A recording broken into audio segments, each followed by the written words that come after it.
وما أدراك ما يوم الدين ثم ما أدراك ما يوم الدين বিচারের দিনটি কি তা তোমাকে কে জানালো?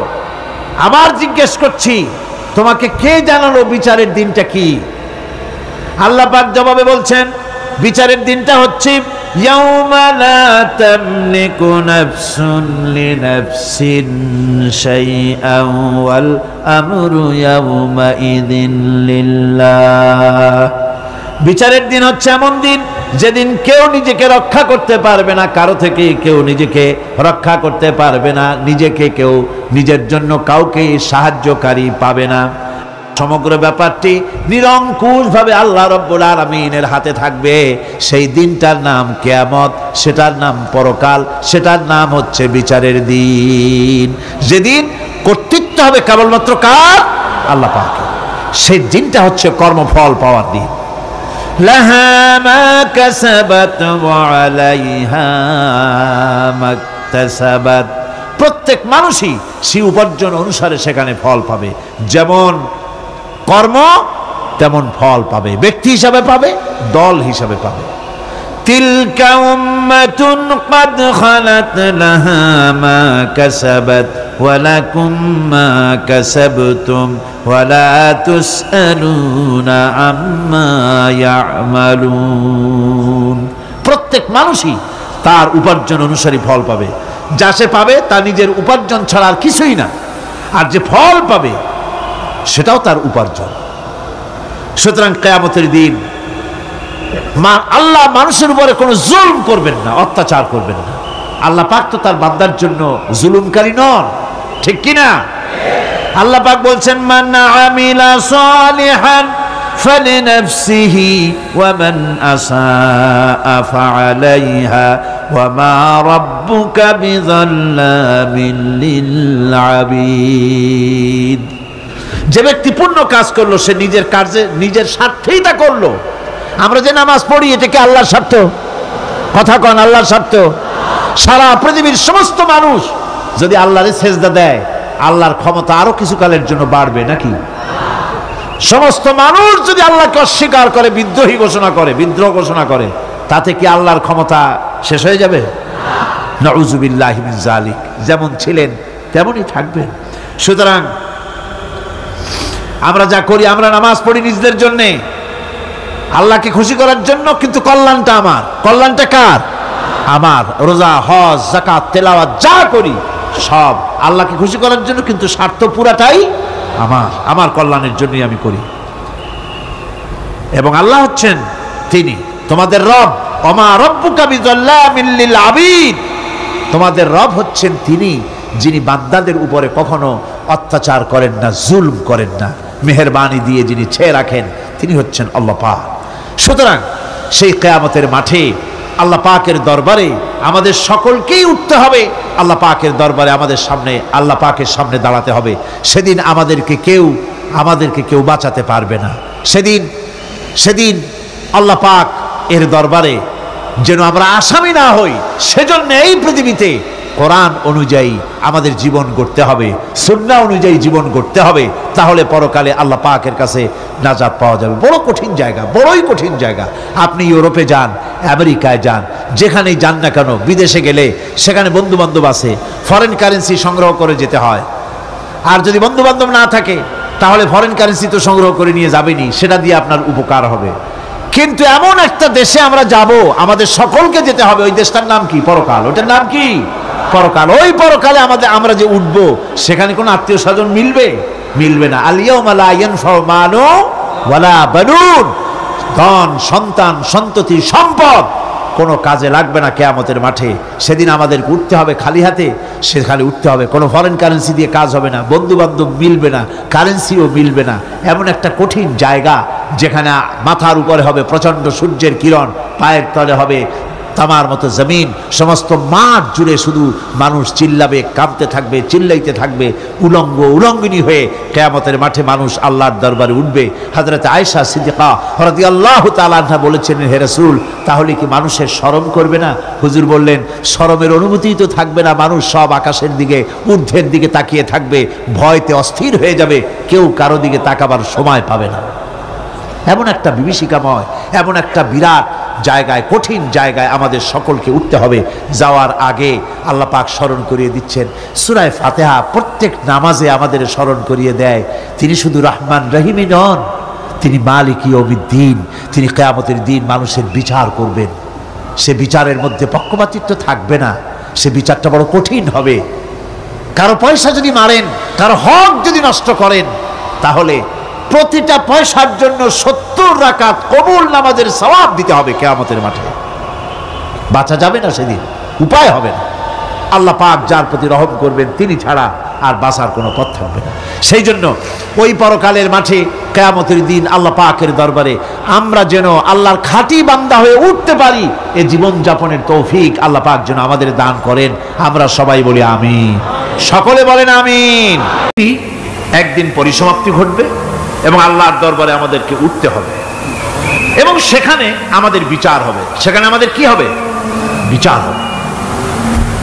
আল্লাহ পাক বিচারটাকে নির্ভুল করার জন্য, সঠিক করার জন্য প্রত্যেকের গলায় আমলনামা ঝুলায় রাখছে, এখানে রেকর্ডের ব্যবস্থা করা হয়েছে।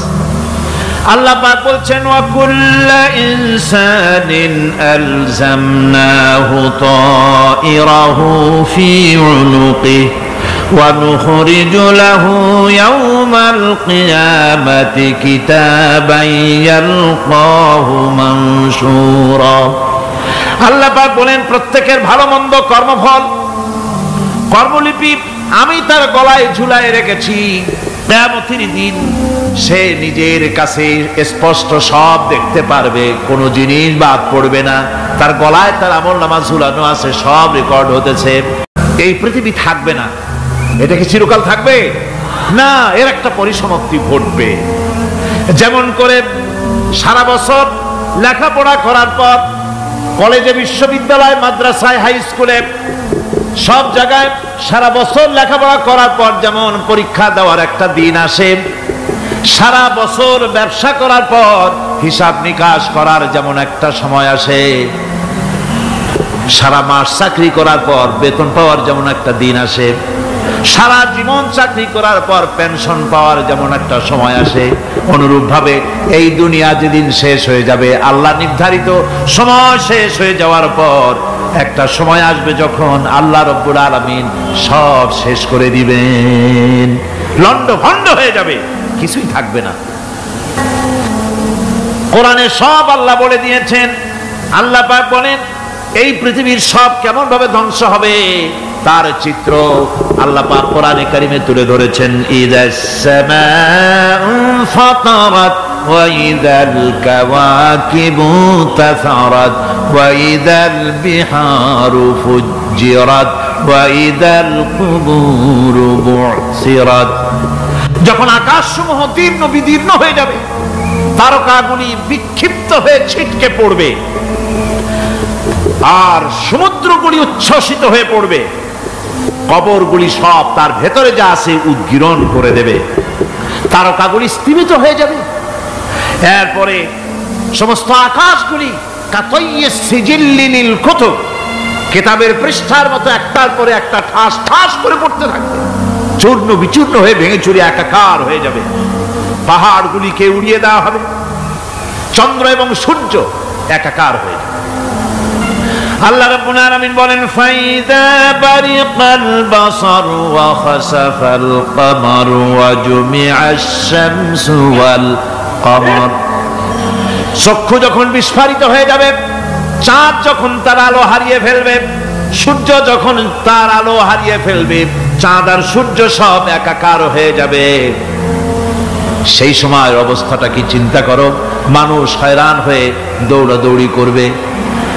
ওয়াহুমিলাতিল আরদু ওয়াল জিবালু ফাদুক্কাতা দাক্কাতান ওয়াহিদা। জমিন এবং পাহাড়গুলির মধ্যে আল্লাহ রাব্বুল আলামিন সংঘর্ষ বাঁধিয়ে দিবেন। পাহাড়গুলি ভেঙে চুরে টুকরা টুকরা হয়ে যাবে। পাহাড়গুলি উঁচু করে জমিনের উপরে আছাড় মেরে আল্লাহ রাব্বুল আলামিন ভেঙে চুরে চুরমার করে দিবেন। সুবহানাল্লাহ। ওয়াতাকুনুল জিবালু কালইনিল মানফুস, পাহাড়গুলো পেঁজা ধোনা তুলার মতো করে উড়িয়ে দেওয়া হবে, পাহাড় উড়ে যাবে। এই দুনিয়ায় ফাঁকিবাজি করে বহুত কিছু করা যায়, কিন্তু কিয়ামতের মাঠে এগুলি কিছুই চলবে না। আল-ইয়াওমা লা ইয়ানফাউ মালুন ওয়ালা বানুন, কিয়ামতের দিন ধন সন্তান সন্ততি আর সম্পদ কোনো কাজে লাগবে না। সেদিন শুধু আমল, আমল যদি ভালো হয় কাজে লাগবে, আমল খারাপ হবে সব শেষ হয়ে যাবে। আল্লাহ রাব্বুল আলামিন নবীজিকে ডেকে বলেছেন, নবী আপনি বলেন, কুল মা কুনতু বিদআম মিনার রাসূল, আপনি বলুন আমি কোন নতুন রাসূল নই, আমার আগে অনেক নবী রাসূল পৃথিবীতে এসেছেন, তারা বিদায় হয়ে গেছেন। আমি জানি না কিয়ামতের দিন আল্লাহ রাব্বুল আলামিন আমার সাথে কি ব্যবহার করবেন, আর আমি এও জানি না যে কিয়ামতের দিন আল্লাহ পাক তোমাদের সাথে কি ব্যবহার করবেন। এই আয়াত নাযিল হওয়ার পর আল্লাহর হাবিব তার মেয়েকে ডাকলেন, জামাইকে ডাকলেন, নাতিদেরকে ডাকলেন, আহলে বাইতদেরকে ডাকলেন, আর বললেন, ও আমার মেয়ে কলিজার টুকরা ফাতেমা গো শোনো, কেবলমাত্র আয়াত নাযিল হয়ে গেল, আল্লাহ পাক আমাকে শোনায়ছেন কিয়ামতের দিন আমি জানি না আমার সঙ্গে কি ব্যবহার করা হবে, আর এও জানি না যে তোমাদের সাথে কি ব্যবহার করা হবে। ও আমার কলিজার টুকরা মেয়ে ফাতেমা, কিয়ামতের দিন মুহাম্মদ সাল্লাল্লাহু আলাইহি সাল্লামের মেয়ে এই হিসাবে তোমার নাজাতের ফয়সালা হবে না।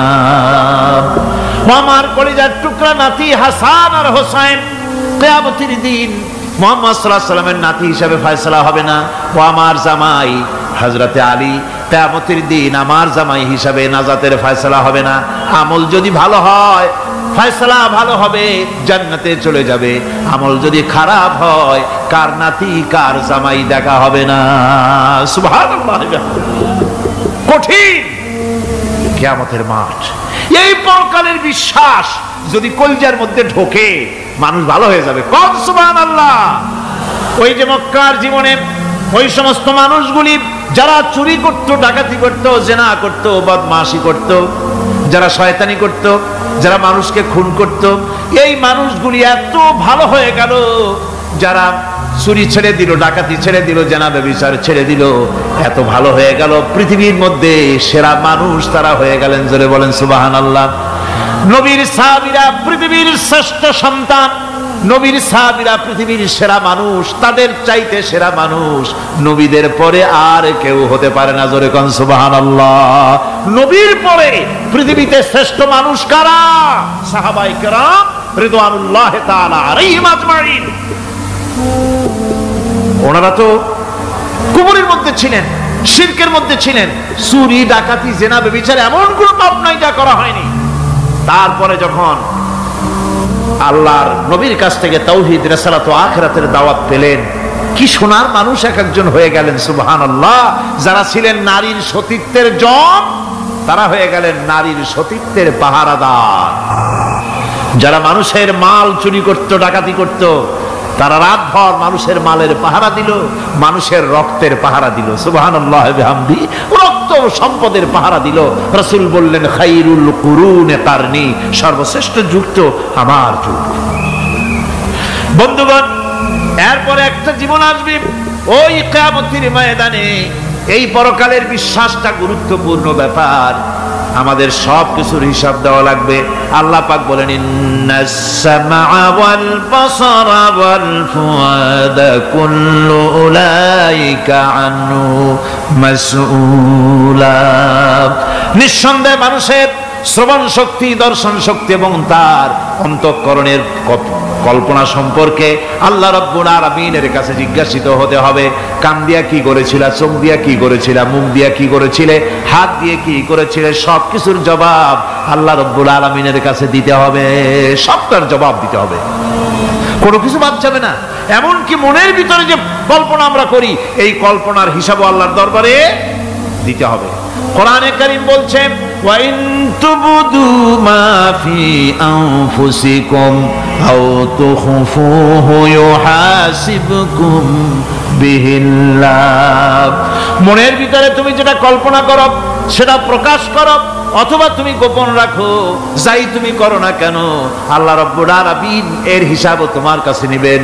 ফায়াগফিরু লিমান ইয়াশা ওয়া ইউআযযিবু মান ইয়াশা ওয়াল্লাহু আলা কুল্লি শাইইন কাদির। মহান আল্লাহ পাক বলেন, করার পর তোমার মনের ভিতরে কি কল্পনা করেছিলে ওইটার হিসাব আমি নেব। হিসাব নেওয়ার পর যারে খুশি ক্ষমা করে দেব, যাকে খুশি শাস্তি প্রদান করব। সবকিছুর উপরে আল্লাহ রব্বুল আলামিন শক্তিমান, সব তিনি করতে পারেন, সমস্ত কুদরত রয়েছে তার। সুতরাং মানুষদেরকে, আল্লাহর বান্দাদেরকে বিশ্বাস করতে হবে যে আমার কোনো কথা বাদ যাবে না, কথাগুলি রেকর্ড হচ্ছে, কথা রেকর্ড হচ্ছে।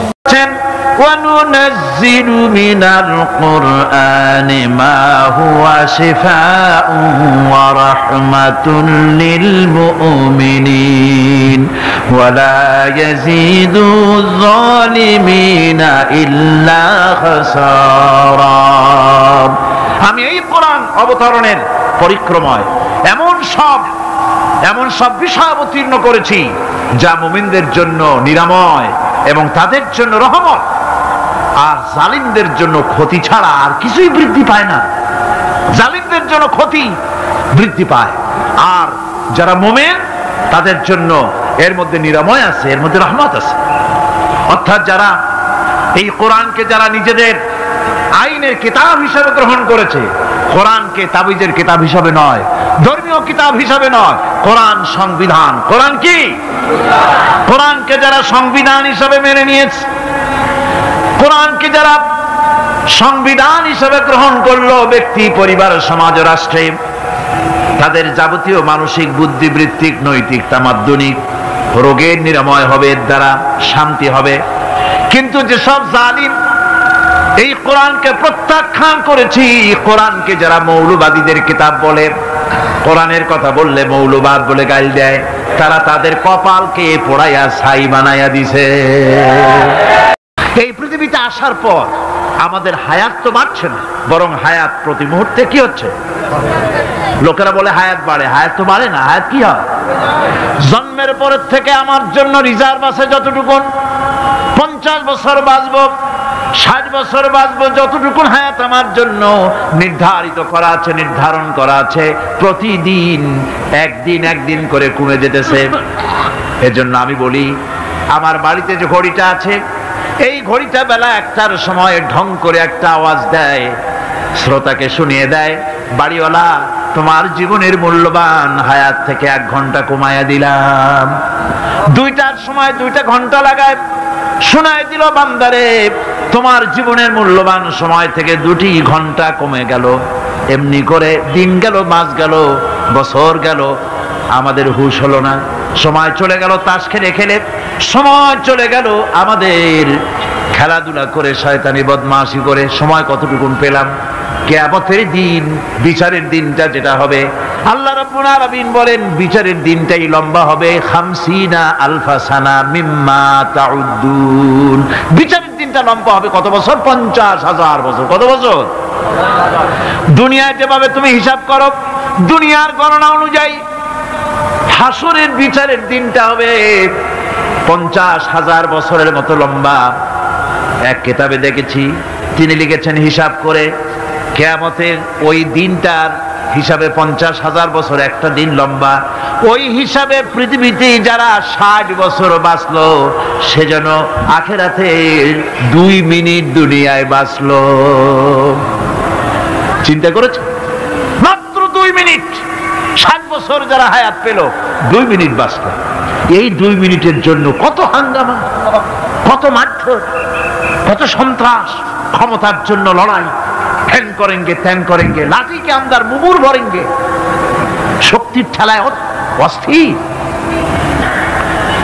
বন্ধুগণ, সময় চলে যাচ্ছে, স্রোতের মতো করে কারোর জন্য সময় অপেক্ষা করতেছে না। আমাদের মৃত্যু প্রতি মুহূর্তে কাছে চলে আসতেছে।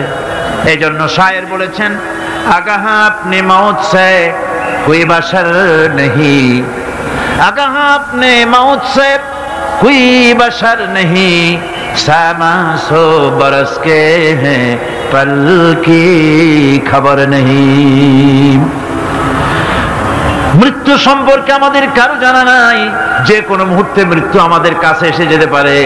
মৃত্যু সম্পর্কে কিছুই জানা নাই, অথচ প্রতি মুহূর্তে আমরা মৃত্যুর দিকে এগিয়ে চলছি। মাল সামান 100 বছর কি ধরে খাবো তাও জমা করে রেখেছি, কিন্তু এক মুহূর্তের খবর নাই। মাহফিলে এসেছি, বাড়ি যেতে পারবো নিশ্চয়তা নাই। আছে? বলেন আছে? আপনি বাড়ি যাও ভালো, বসেছেন, দাঁড়াতে পারবেন এই নিশ্চয়তা আছে? নাই। সুতরাং সূরার যে সময়ের উপরে কসম করে মূলত সময়ের অপরিসীম গুরুত্ব সম্পর্কে আল্লাহ পাক মানুষকে বুঝাই দিতেছেন। সময়ের দাম দাও। আমাদের সময় চলে যায় গান শুনতে শুনতে, আশ্চর্য মলম বিক্রি করা দেখতে দেখতে, তাস পাশা খেলতে খেলতে সময় চলে যায়, কেউ খেয়াল করে না। সময় বলতে অতীত কালও হতে পারে, আবার বর্তমানও হতে পারে। আর বর্তমান কাল কোনো কালই না, বর্তমান কাল কোনো কাল নয়। প্রতি মুহূর্তে ভবিষ্যৎ এসে বর্তমান হয়, আর প্রতি মুহূর্তে বর্তমান কি হয়? অতীত হয়ে যায়। বর্তমান কাল বলে কোনো কাল নাই, প্রতি মুহূর্তে অতীত হয়ে যাচ্ছে। এই যে আমি মাহফিলে বসছিলাম প্রথম এসে, ওইটা কি এখনো বর্তমান আছে? এই যে বর্তমান কথা বলছি, এটা অতীত হয়ে যাচ্ছে। সুতরাং বর্তমান কাল নাই। আল্লাহ পাক ওয়াল আসরের সময়ের কসম করে বলছেন। যদি আমরা চিন্তা ভাবনা করি তাহলে আমরা লক্ষ্য করব আমাদের আসল মূলধন সময়। আসল মূলধন কি? জীবনের আসল মূলধন কি? সময়। যে ব্যক্তি আল্লাহর সঙ্গে বিদ্রোহ করেছে আর পরকালের জন্য পাথর জোগাড় করে নাই, দুনিয়াকে অগ্রাধিকার দিল, পরকালকে ভুলে গেল, তার জায়গা হলো জাহান্নাম। وَأَمَّا مَنْ خَافَ مَقَامَ رَبِّهِ وَنَهَى النَّفْسَ عَنِ الْهَوَى فَإِنَّ الْجَنَّةَ هِيَ الْمَأْوَى।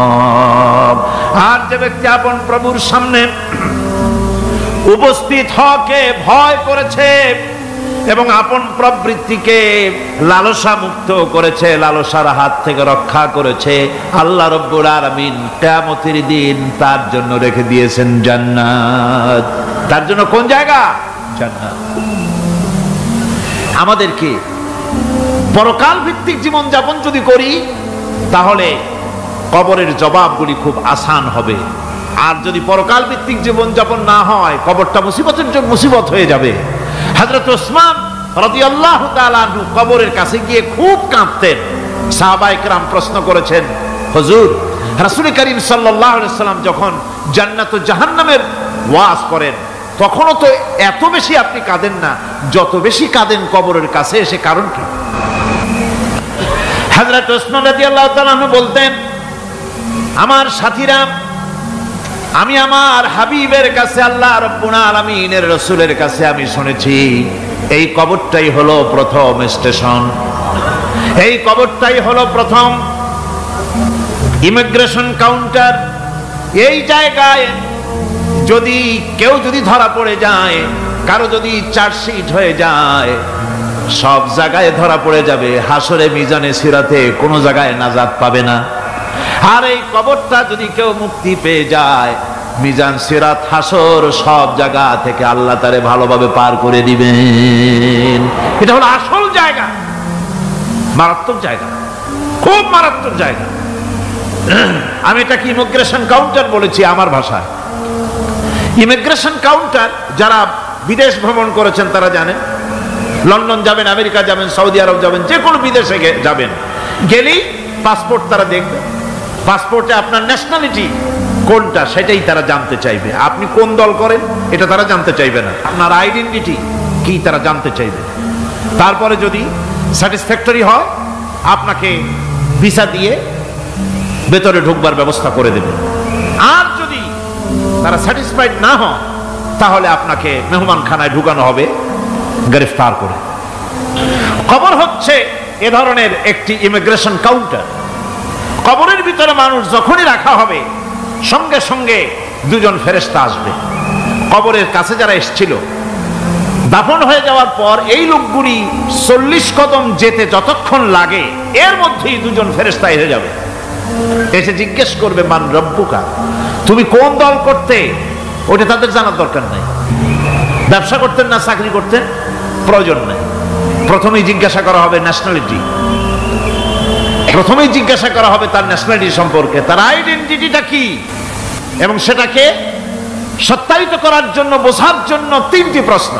প্রথম প্রশ্ন মান রব্বুকা ওয়া মা দীনুকা ওয়া মান নাবিয়্যুকা, তোমার রব কে, তোমার দ্বীন কি, তোমার নবী কে। যদি এই ব্যক্তি বেঈমান হয়, মুনাফিক হয়, সে বলবে হায় হাতা লা আদরি, হায় হাতা লা আদরি, জানি না আমার রবকে, আমি জানি না। তোমার দিন কি, দিন কারে কয় বুঝি না। এরপরে আল্লাহর নবী জনাবে মুহাম্মদ রাসূলুল্লাহ সাল্লাল্লাহু আলাইহি ওয়াসাল্লামকে দেখানো হবে, বলা হবে মা কুনতা তাকুলু ফি হাদার রাজুল, এই ব্যক্তি সম্পর্কে তোমার ধারণা কি নিকে, বলবে আমি চিনি না। নাউযুবিল্লাহ। বাস, এরপরে তার যা হবার তাই শুরু হয়ে যাবে। আর যদি বান্দাটা মুমিন হয়, প্রশ্ন করা হবে মান রব্বুকা, জবাব দেবে রব্বি আল্লাহ, আমার রব আল্লাহ রাব্বুল আলামিন। ওয়া মা দীনুকা, দীনুনা ইসলাম, আমার দিন হচ্ছে ইসলাম। এরপরে আল্লাহর নবীকে দেখানো হবে। কয়েক রকমের বর্ণনা আছে, কোন বর্ণনায় আছে হুজুরের আকারে দেখানো হবে, অথবা রাসূলকে সরাসরি দেখানো হবে। বলা হবে মা কুনতা তাকুলু ফি হাদার রাজুল, এই লোকটি সম্পর্কে ধারণা কি। মুমিন ব্যক্তি বলবে হাদা নবিয়ুনা মুহাম্মাদুর রাসূলুল্লাহ সাল্লাল্লাহু আলাইহি ওয়াসাল্লাম, ইনি আমার তো সেই নবী মুহাম্মাদুর রাসূলুল্লাহ সাল্লাল্লাহু আলাইহি ওয়াসাল্লাম। আমরা যেন এই রকমের জবাব দিতে পারি, আল্লাহ কবুল করো।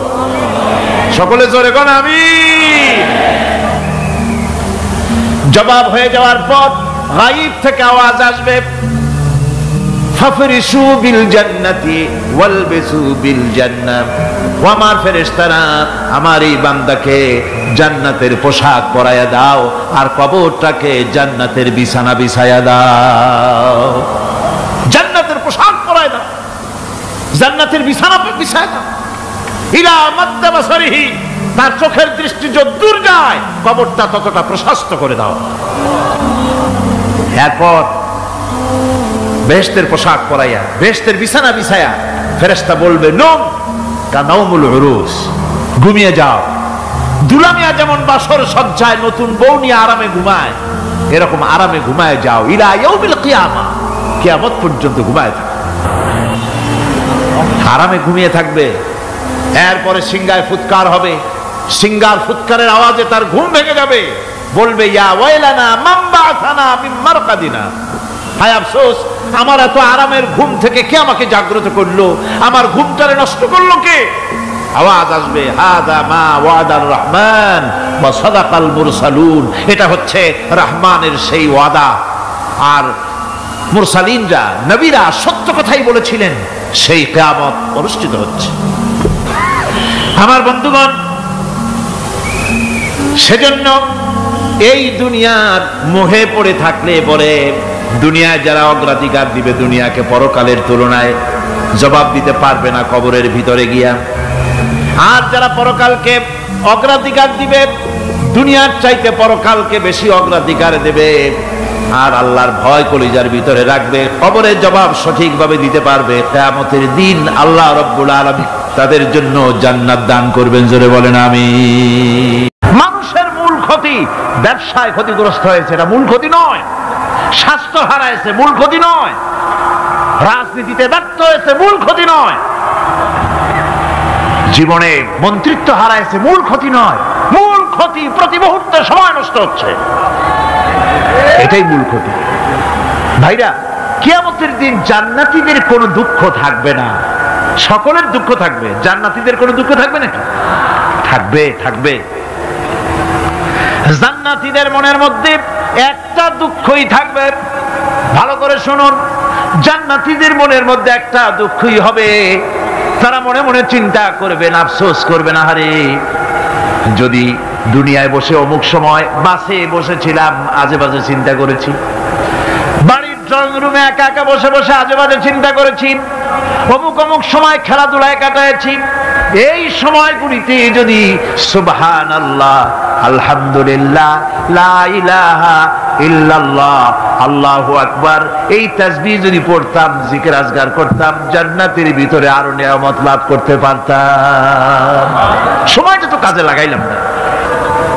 মানুষের সবটা, মুমিনের সব কাজে সওয়াব। ওয়াকুলু লিন-নাসি হুসনা, মানুষের সঙ্গে ভালো ভালো কথা কও, মানুষের সঙ্গে হাসি মুখে কথা কও। একজনের সাথে হাসি মুখে কথা বললেন, আপনার একটা সদকা দেওয়ার মতো সমান সওয়াব আমলনামায় লেখা হয়ে গেল। ভালো ভালো কাম করো। বন্ধুগণ, সময় দ্রুত গতিতে চলে যাচ্ছে, মানুষের জীবন ক্ষতিগ্রস্ত হচ্ছে। ক্ষতি থেকে বাঁচতে পারবে চারটা গুণ যার মধ্যে আছে, বাকি সব ক্ষতিগ্রস্ত হয়ে যাবে। আমার ভাইয়েরা, এই কথাগুলি বলে আল্লাহ পাক যেন এরকম একটা দৃষ্টান্ত দিলেন। আপনি যদি পরীক্ষার হলে গিয়া দেখেন ছাত্ররা পরীক্ষা দিতেছে, পরীক্ষার জন্য নির্ধারিত সময় কতটুকুন? 3 ঘন্টা। 3 ঘন্টা। 3 ঘন্টা। আপনি গিয়ে দেখলেন কোন একজন পরীক্ষার্থী পরীক্ষা দিতে গিয়ে আর একদিকে তাকায় আছে, আকাশের তারা গুনতেছে, অথবা সে গল্প করতেছে, অথবা পরীক্ষা বাদ দিয়ে আজে বাজে কিছু লিখতেছে। আপনি যেমন তাকে, ওই ছেলেটাকে আনমনা গাফেল ছেলেটাকে ঘড়ির দিকে তাকায় বলেন, এই ছেলে ওই ঘড়ির দিকে তাকাও, দেখো তোমার সময় কিন্তু চলে যেতেছে, মাত্র 1 ঘন্টা, আর তুমি সময় নষ্ট করতেছ। আল্লাহ যেন স্নেহ পরবশে তামাম পৃথিবীর গোলামদেরকে, বান্দাদেরকে আঙ্গুল নির্দেশনা দিয়ে বলছেন, বান্দারা প্রতি মুহূর্তে তোর জীবনের মূল্যবান সময় চলে যেতেছে, প্রতি মুহূর্তে সময় যাচ্ছে। আল ইনসান, ইনসান বলতে শুধু মুসলমান না, ইনসান বলতে কি মুসলমান শুধু না, আল ইনসান মানব মণ্ডলী, বিশ্বের সমস্ত মানুষকে আল্লাহ বলছেন, হিন্দু, খ্রিস্টান, বৌদ্ধ, নাসারা, ইহুদি, মজুসি, মুসলমান, বিশ্বের সব মানুষকে আল্লাহ বলছেন। যেহেতু আল্লাহ স্রষ্টা, মানুষের ব্যাপারে সার্বিক কল্যাণময় কথা কে বলতে পারেন? কে বলতে পারেন? সে আল্লাহ রাব্বুল আলামিন বলছেন, সময় চলে যাচ্ছে, ও পৃথিবীর মানুষেরা। এই মানুষ বলতে আল্লাহ রাব্বুল আলামিন কোন ব্যক্তি, কোন গোষ্ঠী, কোন জাতিকে বলেন নাই, বলেছেন সমগ্র মানবতাকে। এর অর্থ হচ্ছে সূরাটিতে উল্লেখ্য 4টি গুণ যদি আমল করতে পারে লোকেরা, যেই ব্যক্তি করবে, যেই সমাজ করবে, যেই রাষ্ট্র করবে, যেই গোষ্ঠী করবে, যেই জাতি করবে, তারাই ক্ষতি থেকে বেঁচে যাবে। আর যারা করবে না তারা ক্ষতিগ্রস্ত হবে। কি হবে বলুন? এখন আল্লাহ পাকের কথা শুনুন। আল্লাহ পাক বলছেন, ওয়াল আসরি ইন্নাল ইনসানা লাফি খুসর। খুসর, খুসরিন, এই যে খুসর, খাসারা, এই শব্দটা হচ্ছে আবিধানিক অর্থে ক্ষতি হচ্ছে লাভের বিপরীত। লাভের বিপরীত কি? ক্ষতি। নাফা, এই নাফার বিপরীত কি? নোকসান। খাসারাটা কি? নোকসান বলা হয় পুঁজি 50,000 খাটাইছিলাম, লাভ করতে পারি নাই, পুঁজি ঠিক আছে, এটাকে বলা হয় নোকসান। এটাকে কি বলা হয়? নোকসান। কিন্তু আমি পুঁজি খাটিয়েছিলাম 50,000 টাকা, লাভ তো হয়ই নাই, পুঁজিও চলে গেছে, আমও গেছে, সালাও গেছে, আমও নাই, সালাও নাই। এইটারে আরবিতে কি বলা হয়? খাসার, দেউলিয়া। দেউলিয়া হয়ে গেছে। দেউলিয়াটা বোঝেন ভালো আপনারা, দেউলিয়া হয়ে গেছে। কোরআন লাভ বা সাফল্যের ধারণা যেমন নিছক পার্থিব নয়, সমৃদ্ধির কথা শুধু পার্থিব নয়, জন্ম থেকে শুরু করে মৃত্যু পর্যন্ত। কোরআনের লাভের কথা যখন বলা হয় তখন জন্ম থেকে মৃত্যু পর্যন্ত, আখিরাত পর্যন্ত, কিয়ামত পর্যন্ত। ক্ষতিটাও জন্ম থেকে শুরু করে মৃত্যু পর্যন্ত, কিয়ামত পর্যন্ত ক্ষতিটা। এই ক্ষতি থেকে বাঁচবার জন্য কোরআনে কারিমে বিভিন্ন জায়গায় এই খাসারা শব্দ ব্যবহার করা হয়েছে। আল্লাহ রাব্বুল আলামিন বলছেন, ওয়ামান খাফফাত মাওয়াজিনুহু ফাউলাইকাল্লাযীনা খাসিরু আনফুসাহুম বিমা কানু বিআয়াতিনা ইয়াযলিমুন। যাদের পাল্লা ভারী হবে কিয়ামতে তারাই হবে সফলকাম, আর যাদের পাল্লা হালকা হবে, নেকির পাল্লা যাদের হালকা হবে তারা হবে ক্ষতিগ্রস্ত, তারা নিজেরাই ক্ষতি সাধনকারী হবে কিয়ামতের দিন। কাজে মানুষের জীবনের সমুদয় কার্যাবলীর ভালো অংশ যদি খারাপ অংশের উপরে বিজয়ী হয়, তারপরে খারাপ অংশ পাওনাদারদের দিয়ে টিয়া, এরপরে যদি নেকি কিছু বাকি থাকে তাহলে বোঝা গেল লোকটা কিয়ামতে নাজাত পাবে। আর যদি ভালো কাজের উপরে খারাপ কাজ বিজয়ী হয়ে যায় আর সমস্ত পাওনাদারদেরকে পাওনা মিটাইয়া তারপরও পাপ বাকি থেকে যায়, এক চাইতে খাসারা পৃথিবীতে আকাশে জমিনে কিছুই আর হবে না। এর থেকে বাঁচার জন্য আল্লাহ পাক এই খাসারা থেকে বাঁচার জন্যই মানুষকে এই কথা বলছে। এই কথাটি কোরআনে কারিমের অন্য একটি আয়াতে আরো সুন্দর করে বলা হয়েছে, যারা নাকি এই দুনিয়ার বুকে যারা নিজেদের পুঁজি খাটাইছে, জীবনের পুঁজি সুদ কামাইতে খাটালো, জীবনের পুঁজি খাটালো হারাম কামাইয়ের ভিতরে, অন্যায় কাজের ভিতরে, যারা জীবনের পুঁজিকে আল্লাহর দ্বীনের কাজে লাগাতে পারে নাই, তাদের সম্পর্কে বলা হচ্ছে খাসিরাদ দুনিয়া ওয়াল আখিরাতা যালিকা হুয়াল খুসরানুল মুবিন। খাসিরাদ দুনিয়া ওয়াল আখিরা, দুনিয়াও ক্ষতিগ্রস্ত, আখিরাতেও ক্ষতিগ্রস্ত। এটা হচ্ছে তার জন্য সুস্পষ্ট ক্ষতি, এর থেকে বড় ক্ষতি আর কিছুই হতে পারে না। আল্লাহ পাক কোরআনে কারীম অন্যত্র বলেছেন, وَنُنَزِّلُ مِنَ الْقُرْآنِ مَا هُوَ شِفَاءٌ وَرَحْمَةٌ لِّلْمُؤْمِنِينَ وَلَا يَزِيدُ الظَّالِمِينَ إِلَّا خَسَارًا। আমি এই কোরআন অবতরণের পরিক্রমায় এমন সব বিষয় অবতীর্ণ করেছি যা মুমিনদের জন্য নিরাময় এবং তাদের জন্য রহমত, আর জালিমদের জন্য ক্ষতি ছাড়া আর কিছুই বৃদ্ধি পায় না। জালিমদের জন্য ক্ষতি বৃদ্ধি পায়, আর যারা মুমিন তাদের জন্য এর মধ্যে নিরাময় আছে, এর মধ্যে রহমত আছে। অর্থাৎ যারা এই কোরআনকে যারা নিজেদের আইনের কিতাব হিসেবে গ্রহণ করেছে, কোরআনকে তাবিজের কিতাব হিসাবে নয়, ধর্মীয় কিতাব হিসাবে নয়, কোরআন সংবিধান। কোরআন কি? কোরআনকে যারা সংবিধান হিসাবে মেনে নিয়েছে, কোরআনকে যারা সংবিধান হিসাবে গ্রহণ করলো ব্যক্তি, পরিবার, সমাজ, রাষ্ট্রে, তাদের যাবতীয় মানসিক, বুদ্ধিবৃত্তিক, নৈতিক, তামাদ্দুনিক রোগের নিরাময় হবে, এর দ্বারা শান্তি হবে। কিন্তু যেসব জালিম এই কোরআনকে প্রত্যাখ্যান করেছি, কোরআনকে যারা মৌলবাদীদের কিতাব বলে, কোরআনের কথা বললে মৌলবাদ বলে গাল দেয়, তারা তাদের কপালকে পোড়াইয়া ছাই বানাইয়া দিছে, তাদের কপাল ভস্মীভূত করে দিয়েছে। وَيَعْلَمُ خَائِنَةَ الْأَعْيُنِ وَمَا تُخْفِي الصُّدُورُ। তোমার অন্তঃকরণ কি জিনিস গোপন করে, আর তোমার চক্ষু কি লুকোচুরি খেলে, আমি টের পাই। সুবহানাল্লাহ বিহামদি। চশমার ফাঁক দিয়া কি দেখো, কারে দেখো, কি নজরে দেখো, সানগ্লাস পরিয়া, কেউ ঠিক পায় না, আমি ঠিক পাই। সুবহানাল্লাহ, জোরে কান সুবহানাল্লাহ। সুতরাং চোখের নজরের হিসাব হবে, হাতের কাজের হিসাব হবে, পায়ের চলার হিসাব হবে, আপনার বলার হিসাব হবে, মুখে যা বলেছেন, যা করেছেন, হাত পাও দিয়ে যা করেছেন, সবকিছুর হিসাব হবে কিয়ামতের দিন। আল্লাহর দরবারে সবকিছু উপস্থিত হবে, কোন জিনিস বাদ পড়বে না। ফামান ইয়ামাল মিসকালা যাররাতিন খায়রান ইয়ারা ওয়া মান ইয়ামাল মিসকালা যাররাতিন শাররান ইয়ারা। ছোট্ট একটা ভালো কাজ যদি করো, তাও হাজির করা হবে। সামান্যতম ভালো কামও তোমার বাদ পড়বে না, আর ক্ষুদ্রতম কোনো খারাপ কাজ করলে তাও উপস্থিত করা হবে, সব তোমার সামনে, কোনো জিনিস বাদ পড়বে না, সব দেখতে পাবে কিয়ামতের দিন। ভালো কাজটাও আর খারাপ কাজটাও আল্লাহর কাছে সেদিন আল্লাহ পাক মানুষের সামনে উপস্থিত করে দিবেন। আল্লাহ পাক বলছেন সেদিন এই জমিন, তার ভিতরে যা লুক্কায়িত ছিল, জমিন সব বের করে দেবে।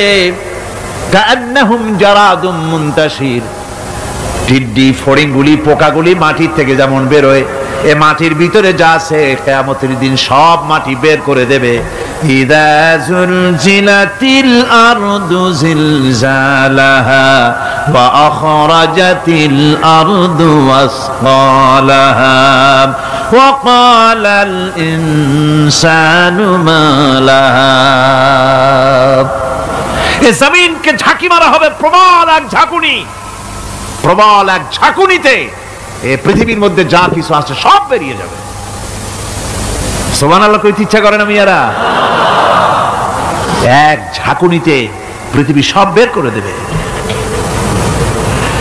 মানুষ हैरान হয়ে বলবে কি হয়েছে, এ মাটির হলোটা কি? আমার বন্ধুগণ, মানুষ हैरान হয়ে গিয়ে বলবে মাটির কি হলো? আল্লাহ রাব্বুল আলামিন বলেন ইয়াউমাইযিন তুহাদ্দিসু আখবারাহা বিআন্না রাব্বাকা আওহালাহা। জমিনের উপরে যা ঘটেছে জমিন তা সব বের করে দেবে, সব প্রকাশ করে দেবে। আর এটা এই জন্য হবে যেহেতু তার রবের হুকুম হয়েছে, তার রব হুকুম করেছে বের করে দে। জমিনের ভিতরে আছে যা সব বেরিয়ে যাবে, আকাশ ভেঙে পড়বে, পাহাড় উড়ে যাবে, জমিনের ভিতরে যা আছে সব উপরে চলে আসবে, পৃথিবীতে সব শেষ, কিচ্ছু নাই, আকাশ নাই, পাহাড় নাই, সমুদ্র নাই, সব একাকার, চন্দ্র নাই, সূর্য নাই, তারকা নাই, গ্যালাক্সি নাই, মহাশূন্য নাই, সব শেষ। আল্লাহ রাব্বুল আলামিন সমস্ত ফেরেশতাদেরকে শেষ করে দিবেন, সকলের মওত হয়ে যাবে, কেউ আর থাকবে না। এমনকি হযরতে আজরাইল মালাকুল মউত তিনিও থাকবেন না, সব আল্লাহ রাব্বুল আলামিন মৃত্যু করে দিবেন। এরপরে আল্লাহ রাব্বুল আলামিন একা তিনি বলবেন ইয়া দুনিয়া আইনা আনহারুকি, এ পৃথিবী তোর সেই সমুদ্রগুলো কোথায়, নদীগুলি কোথায়? ইয়া দুনিয়া আইনা আশজারুকি, হে দুনিয়া তোমার গাছগুলি কোথায়? এত বন বনানি, এত গাছ ছিল। ইয়া দুনিয়া আইনা জিবালুকি, হে পৃথিবী তোর জমিনে যত পাহাড় ছিল পাহাড়গুলি কই? যত স্বৈরাচার ছিল জমিনের উপরে, যারা স্বৈরাচারী মনোবৃত্তি নিয়ে মানুষ ধ্বংস করেছে, দেশ ধ্বংস করেছে, মায়ের বুক খালি করেছে, ওই স্বৈরাচারগুলি কই? কোনো জবাব নাই। আল্লাহ পাকের পরে বলবেন লিমানিল মুলকুল ইয়াউম, কার রাজত্ব? আজকে রাজত্বটা কার? আল্লাহ তিনবার আওয়াজ দিবেন, আজকে রাজত্ব কার? আল্লাহ পাক যখন তিনবার করে ডাক দিবেন, কোনো জবাব নাই, কোনো জবাব নাই। কে জবাব দেবে? আল্লাহ রাব্বুল আলামিনের সামনে কার ক্ষমতা আছে কথা বলার? কেউ তো নাই, সব শেষ। আল্লাহ পাক বলবেন লিল্লাহিল ওয়াহিদুল কাহ্হার, একমাত্র পরাক্রমশালী আল্লাহ রাব্বুল আলামিনের রাজত্ব আজ। সেই হাসরের মাঠে আমাদের সকলকে উপস্থিত হয়ে যেতে হবে। কেউ আমরা এখান থেকে বাঁচতে পারবো না, সবাইকে উঠতে হবে। অপরাধীরা সেখানে অসহায় হয়ে যাবে, অপরাধীরা অসহায় হয়ে যাবে। আল্লাহ পাক বলেন ফাইদা জাআতিস সাখাতু ইয়াওমা ইয়াফিরুল মারউ মিন আখিহি ওয়া উম্মিহি ওয়া আবিহি ওয়া সাহিবাতিহি ওয়া বানিহি, অবশেষে যখন কান ফাটানো আওয়াজ আসবে, এই আওয়াজ সেদিন মানুষ নিজের মা বাপ ভাই বোন সব থেকে বিচ্ছিন্ন হয়ে যাবে, সব একের থেকে আরেকজন পালায়ে যাবে, হারায় যাবে। কেউ কাউকে আর খুঁজে পাবে না। সেদিন ওই কিয়ামতের মাঠে বিভীষিকাময় দৃশ্য, মানুষ হয়রান হয়ে যাবে। মাথার এক হাত অথবা অর্ধ মাইল অথবা এক বিগত এতটুকুন উপরে ওই প্রকাণ্ড সূর্যটার তাপ আসবে, গুনাহগারের মাথার চান্দি ফেটে গিয়া মগজগুলি গলে গলে নাক কান দিয়ে বেয়ে পড়তে লাগবে, জিহ্বাটা কুকুরের মতো ঝুলে নাভিস্থল পর্যন্ত পড়ে যাবে, মাটিটা সূর্যের উত্তাপে তামার মতো গরম হয়ে যাবে, সারা হাসর জুড়ে আওয়াজ হবে পানি পানি পানি। মানুষেরা হয়রান হয়ে যাবে। সেই হাসরের ময়দানে এই চরম কষ্টের ভিতরে আল্লাহ রাব্বুল আলামিন বলেন, সেদিন দুটো ভাগ হয়ে যাবে। একদল মানুষের চেহারা আলোয় ঝলমল হয়ে যাবে, আর একদল মানুষের চেহারাগুলি কালো হয়ে যাবে। উজুহু ইয়াউমাইযিন মুসফিরাতুন দাহিকাতুন মুস্তাবশিরা ওয়া উজুহু ইয়াউমাইযিন আলাইহা গাবারা। আল্লাহ পাক বলেন, এক শ্রেণীর মানুষের চেহারা হাস্যোজ্জ্বল ঝলমলে হয়ে যাবে, আর এক শ্রেণীর মানুষের চেহারাগুলি কালো হয়ে যাবে। তারহাকুহা কাতারা উলাইকা হুমুল কাফারাতুল ফাজারা। হাস্যোজ্জ্বল, স্বচ্ছন্দপূর্ণ, সুন্দর, উজ্জ্বল ঝলমলে চেহারা হবে ঈমান আনার কারণে, পরকালকে বিশ্বাস করার কারণে, আল্লাহ এবং রাসূলের কথা অনুযায়ী জীবন যাপনের কারণে চেহারাটা উজ্জ্বল হয়ে যাবে। আর আল্লাহর নাফরমানি, রাসূলের নাফরমানি, পরকালকে অস্বীকার করার কারণে কাফেরগুলির চেহারা, মুনাফিকগুলির চেহারা কালো হয়ে যাবে। তাদেরকে আলাদা করে দেওয়া হবে। আমতাজুল ইয়াওমা আইয়ুহাল মুজরিমুন, মুজরিমদেরকে আলাদা করে দেওয়া হবে, দুইটা ভাগ হয়ে যাবে। এই চরম অবস্থা সৃষ্টি হবে কিয়ামতের ময়দানে। সেদিন রাসূল করিম সাল্লাল্লাহু আলাইহি ওয়াসাল্লাম উম্মতের জন্য সুপারিশ করবেন। সেই সুপারিশ যেন আমাদের করতে পারেন, সেজন্য আমাদেরকে তৈরি করতে হবে, সে ধরনের যোগ্য আমাদেরকে বানাতে হবে। বন্ধুগণ, এই পরকালীন জীবন, এর সম্ভাবনা, এটা যে হবে এবং সেই পরকালে আমাদের সকলকে যে উঠতে হবে, কিয়ামতে আল্লাহর কাছে জীবনের সব কিছুর জবাবদিহি করতে হবে, এই ভীতি সৃষ্টি করতে চায় আল্লাহ পাক মানুষের ভেতরে। আল্লাহ পাকের চাইতে মানুষের কল্যাণকামী আর কেউ আছে? চিল্লায় কোন আল্লাহর চাইতে, বিশ্ববাসীর সৃষ্টি জগতের কল্যাণকামী আল্লাহর চাইতে, রাসূলের চাইতে বেশি কেউ কি আছে? সে আল্লাহ পাক সব বলে দিলেন, ওপেন সিক্রেট করে দিলেন, সব গোপন ফাঁস করে দিলেন। কেমনে বিচার হবে, কেমনে কিয়ামত অনুষ্ঠিত হবে, কেমনে কি হবে, সব খুলে খুলে আল্লাহ পাক বলে দিলেন আমাদেরকে ভালো হওয়ার জন্য। কোরআনে কারীম বলছে, লাইসাল বিররা আন তুওয়াল্লু ওয়ুজুহাকুম কিবালাল মাশরিকি ওয়াল মাগরিব। পূর্ব পশ্চিমে মাথা ঘুরানো, সার নত করা, মাথা ঘুরানো, মুখ ঘুরানো, এটাই কিন্তু সৎ কাজ এবং পুণ্যবান হওয়ার, সৎ কাজ করার, নেককার হওয়ার জন্য যথেষ্ট নয়, বরং ওয়ালাকিন্নাল বিররা মান আমানা বিল্লাহি ওয়াল ইয়াউমিল আখির। প্রকৃতপক্ষে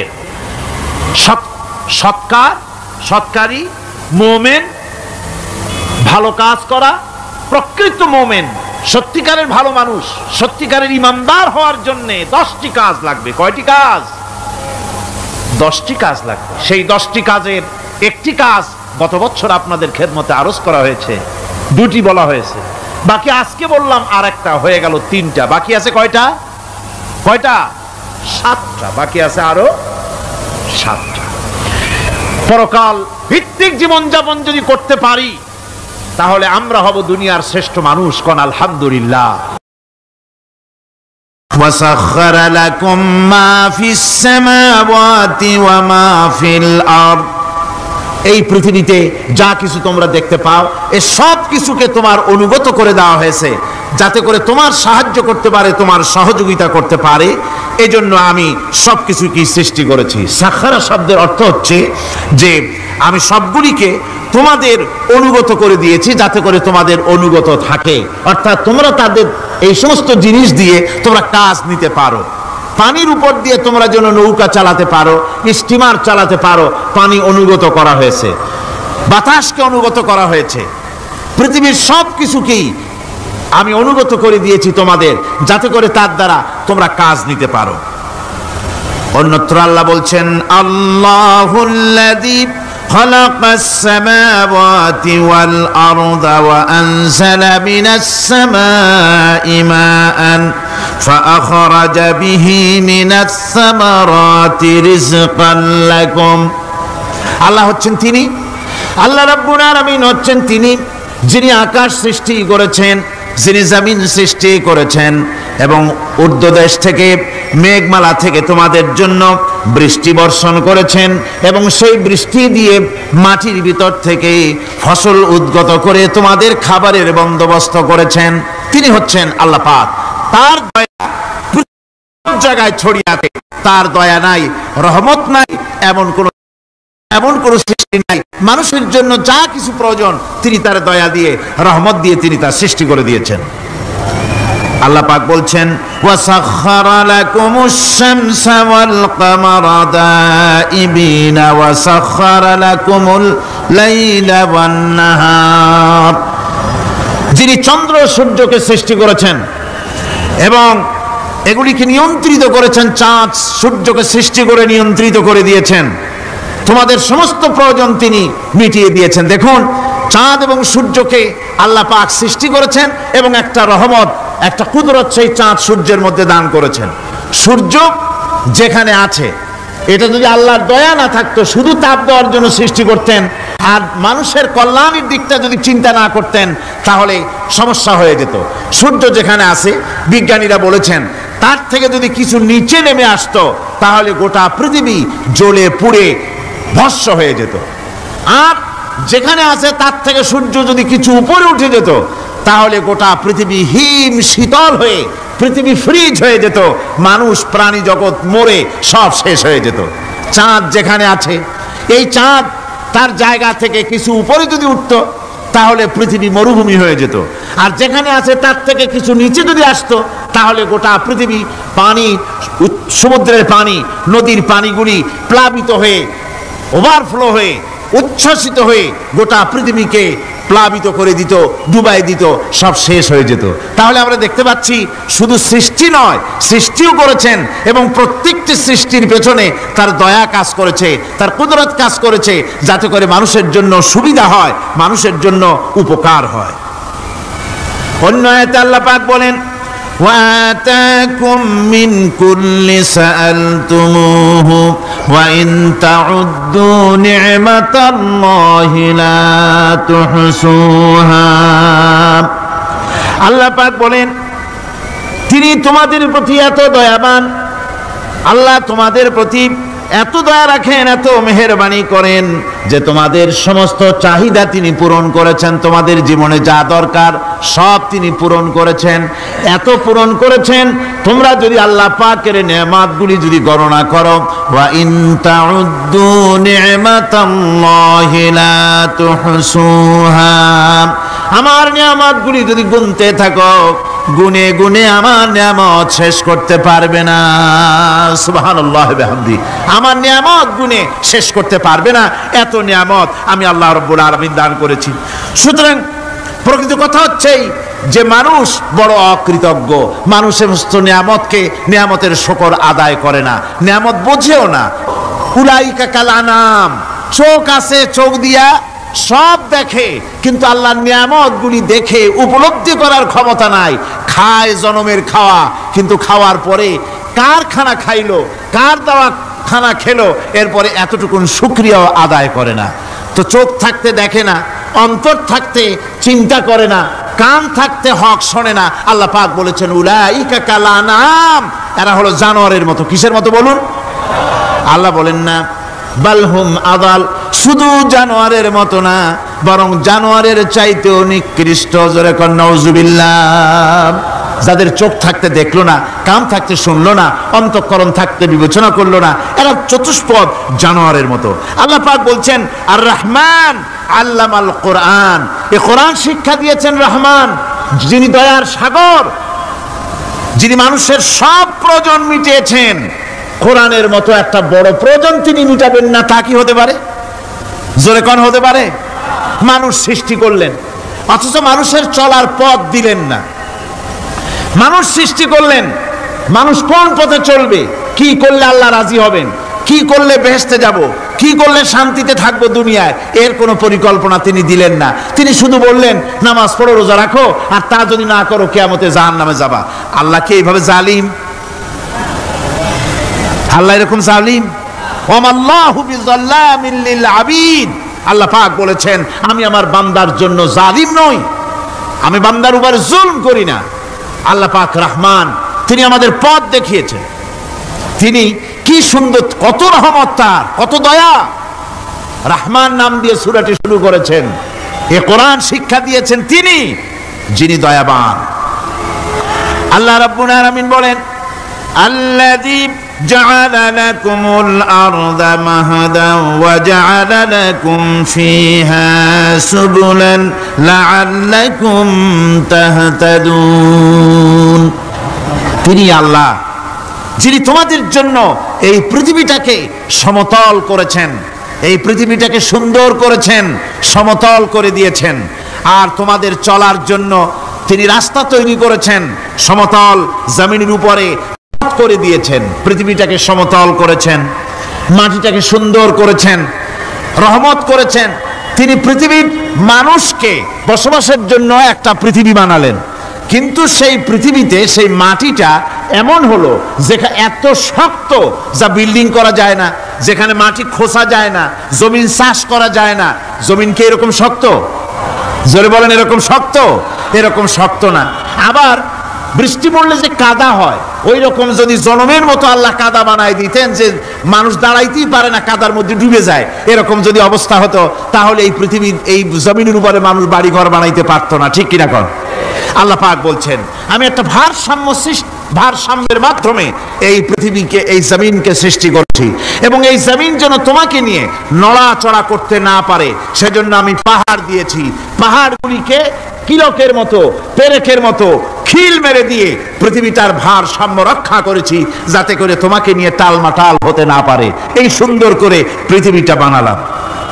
তারপরে وَلَقَدْ مَكَّنَّاكُمْ فِي الْأَرْضِ وَجَعَلْنَا لَكُمْ فِيهَا مَعَائِشَ قَلِيلًا مَا تَشْكُرُونَ।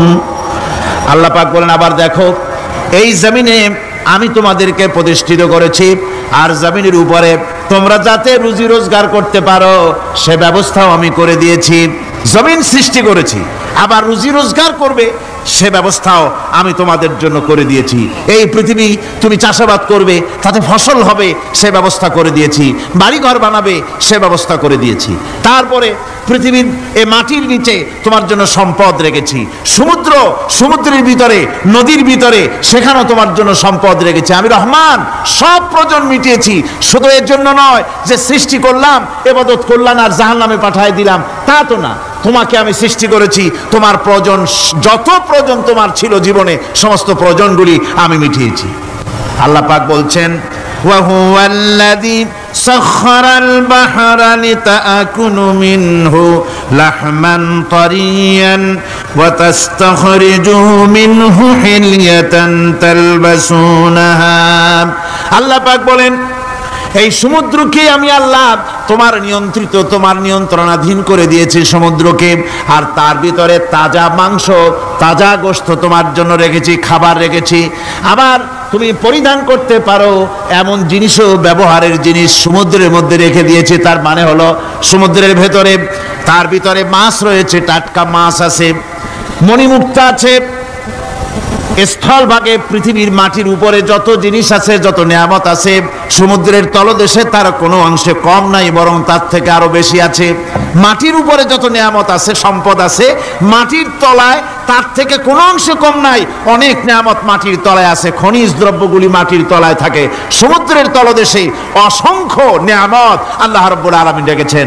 বলছেন আমি হচ্ছে রহমান, আমার দয়ায় ভরা, আমি তোমার সমস্ত প্রয়োজন আমি আমার দয়া দিয়ে আমি মিটিয়েছি। আমার ভাইরা, আল্লাহ সুবহানাহু ওয়া তাআলা তিনি হচ্ছেন রহমান, তিনি হচ্ছেন রহমান। জোরে বলেন তিনি কি? দয়ার সাগর, যিনি মানুষের সমস্ত প্রয়োজন মিটিয়েছেন, তিনি কোরআন অবতীর্ণ করেছেন। আমি আল্লাহর দয়ার কথা, রহমান শব্দের ব্যাখ্যা আপনাদের সামনে করে সামনে এগোচ্ছি। আল্লাহ পাক বলছেন যে আমি এই পৃথিবী সৃষ্টি করলাম, মাটিতে তোমাদের জন্য চতুষ্পদ জন্তু সৃষ্টি করেছি, বাতাসের উপরে পাখিরা সাঁতার কাটছে, আর পানির ভিতরে মৎস্যরাজি রয়েছে। এ সমস্ত প্রাণীগুলির আত্মরক্ষার জ্ঞান আমি দান করেছি, তারা তোমাদের জন্য উপকার করে। সেই পশুগুলির পশম দিয়ে তোমাদের কাপড় চোপড় তৈরি হয়, তারপরে তার চামড়া তোমরা পরিধান করো। এই পশুগুলিও তোমাদের জন্য আমি এক নিয়ামত হিসেবে দিয়েছি। والأنعام خلقها لكم فيها دفء ومنافع ومنها تأكلون। আল্লাহ সুবহানাহু ওয়া তাআলা বলেন আমি মানুষের জন্য পশু তৈরি করেছি, চতুষ্পদ জন্তু সৃষ্টি করেছি, যার পশম দিয়ে তোমাদের জন্য শীতের পোশাক তৈরি হয়। আপনারা যে এই যে চাদর গায়ে দেন, কম্বল গায়ে দেন, এগুলো কার পশম? পশুর পশম। পশুগুলির, জন্তুগুলির পশম দিয়ে আপনাদের জামা কাপড়গুলি তৈরি হয়। তারপরে এই পশু আপনাদের জন্য বাড়িতে পাহারা লাগায়। আল্লাহ পাক বলছেন এছাড়া এই পশুগুলি আমি এমন নিয়ামত দান করেছি, সমুদ্রের ভিতরে, জমিনের উপরে, মাটির তলায়, আবার আকাশের উপরে, জমিনের উপরে বিচরণশীল জীবগুলিও তোমার জন্য তৈরি করেছি। وَتَحْمِلُ أَثْقَالَكُمْ إِلَى بَلَدٍ لَّمْ تَكُونُوا بَالِغِيهِ إِلَّا بِشَقِّ الْأَنفُسِ। আল্লাহ পাক বলেন এই পশুগুলি তোমাদের আরো অনেক উপকারে আছে। তোমাদের বোঝাগুলি, বড় বড় বোঝাগুলি তারা এক শহর থেকে আর এক শহরে, দূর থেকে দূরান্তরে পিঠে করে তারা বহন করে নিয়ে যায়, যা তোমরা বহন করতে পারতে না। তোমাদের জন্য দারুণ কষ্ট হতো, মুসিবত হতো। এই ধরনের বোঝাগুলি, পশুগুলি তোমাদের জন্য বহন করে নিয়ে যায়। গাধা, ঘোড়া, হাতি আপনাদের বোঝাগুলিকে, বিরাট বিরাট বোঝা যা টানতে ট্রাক লাগে, মানুষের জন্য কষ্ট হয়, এই বোঝাগুলিও এই পশুর দ্বারা আল্লাহ পাক বহন করায় থাকেন। আল্লাহ পাক বলছেন ইন্না রাব্বাকুম লারাউফুর রহিম, নিশ্চয়ই তোমাদের রব তিনি তোমাদের প্রতি অত্যন্ত দয়াশীল, তার দয়া পৃথিবীর চতুর্দিকে ছড়িয়ে আছে। তিনি আমাদেরকে এ কোরআন নাজিল করেছেন, এ কোরআন আমাদেরকে শিক্ষা দিয়েছেন এমন এক রহমান যার দয়া পৃথিবীর চতুর্দিকে সর্বত্র ছড়িয়ে আছে। আল্লাহর দয়া চতুর্দিকে কি ছড়িয়ে আছে কোন? আল্লাহর দয়া, আল্লাহর মোহব্বত, আল্লাহর করুণা সর্বত্র ছড়িয়ে আছে। আল্লাহ পাক বলছেন পশু সৃষ্টি করলাম, পশুগুলি তোমাকে পাহারা দিল, তার গোশত তোমরা খেলে, তাকে দিয়ে তোমরা মাল বহন করলে, তার পশম দিয়ে জামা কাপড় বানালে। আরো দেখো কি করলাম এই পশু দিয়ে, ওয়া ইন্না লাকুম ফিল আনআমি লাইবরা নুসকিকুম মিম্মা ফি বুতুনিহি মিন বাইনি ফারসিন ওয়া দামিন লাবানান খালিসান সাইগান লিশ-শারিবিন।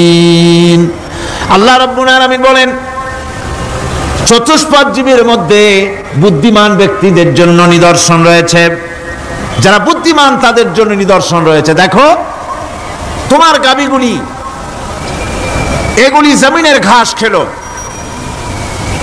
এই ঘাস খাওয়ার পর তার শরীরের ভিতরে রক্ত তৈরি হলো, পেশাব হলো, ময়লা হলো। সেই পেশাব, ময়লা, রক্ত ইত্যাদির ভেতর থেকে আমি তোমাদের জন্য দুধ তৈরি করে দিলাম। যেখান থেকে পেশাব বের হলো, পায়খানা বের হলো, তার পাশের থেকে স্বচ্ছ, সুন্দর, সুমিষ্ট, সুস্বাদু দুধ আমি তোমাদের জন্য বের করে দিলাম। সুবহানাল্লাহ বিহামদিহি। দেখুন এই দুধ আল্লাহ পাক তৈরি করলেন। কাগজ তৈরি হয় যে মিল, কলকারখানায়, পেপার মিল, আপনারা যদি কোনো পেপার মিলে যান তো যে দেখবেন কাগজ তৈরি হয় গাছ দিয়ে। এই গাছগুলি মিলের মধ্যে, মেশিনের মধ্যে ঢুকানো হয়। মেশিনের ভিতরে গাছটা ঢুকে মেশিনের তাপে, বৈদ্যুতিক তাপে এই গাছগুলি গলে যায়, পানি হয়ে যায়।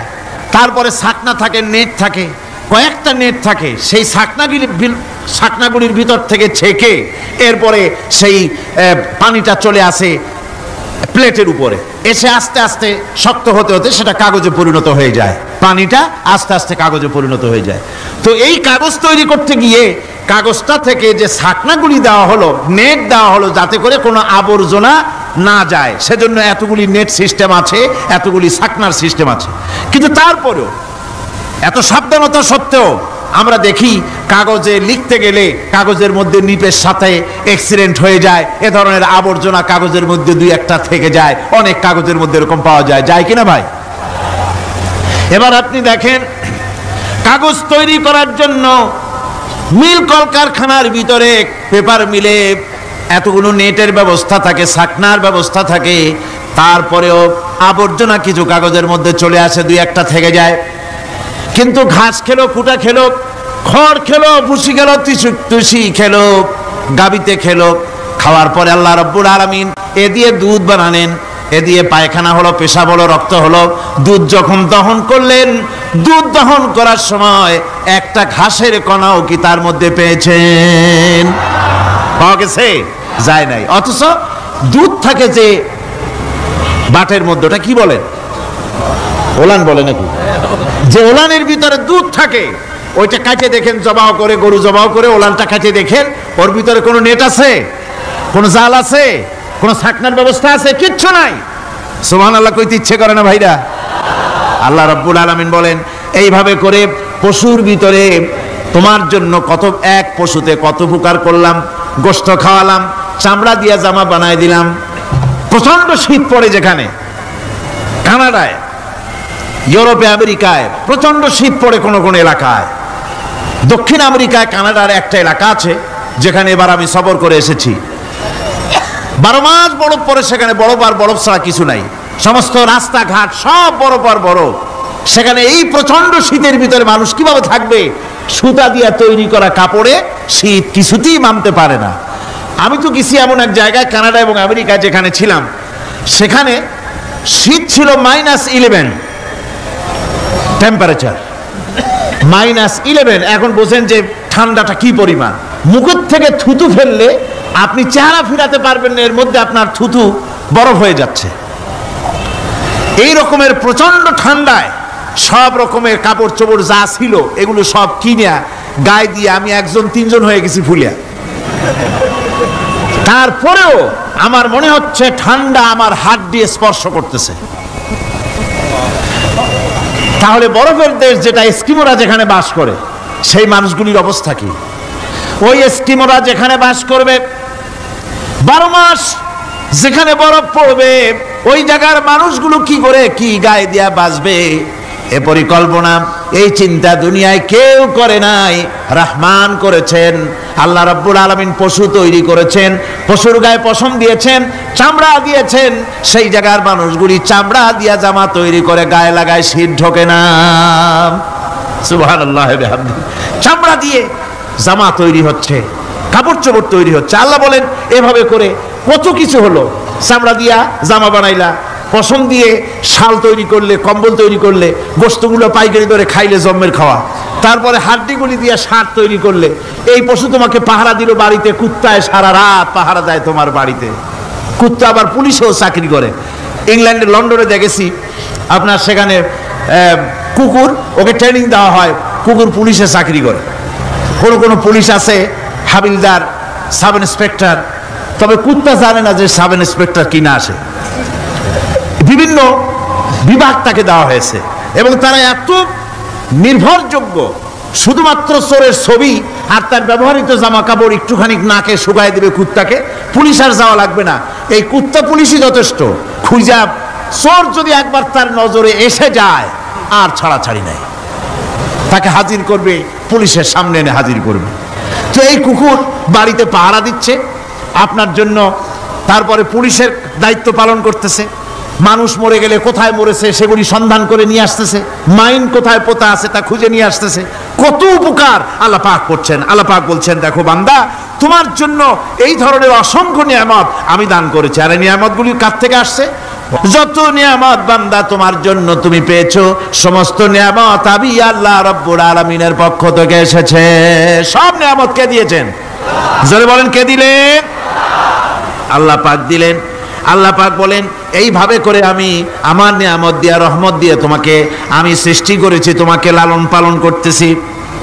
একটি মানুষ যতই সংকীর্ণ এবং অসভ্য জীবন যাপন করুক না কেন, সে পৃথিবীতে যেখানে বসবাস করে সেখানে বসে সে অন্তত তার চতুর্দিকে কত নিয়ামত সে লাভ করতেছে তা সে চিন্তা না করে পারে না। সে যদি চিন্তা করে তাহলে অবশ্যই এগুলি তার জ্ঞানের মধ্যে আসবে। একজন কৃষক, সে নির্জন একটা কুটিরে বাস করে, সে আল্লাহর সৃষ্টি নৈপুণ্যতা বুঝুক আর না বুঝুক, আকাশ কেন সৃষ্টি হলো, জমিন কেন সৃষ্টি হলো, এই কথা যদি জিজ্ঞাসা করা হয় কৃষককে, সে তো ভালো করে তা বুঝবে না।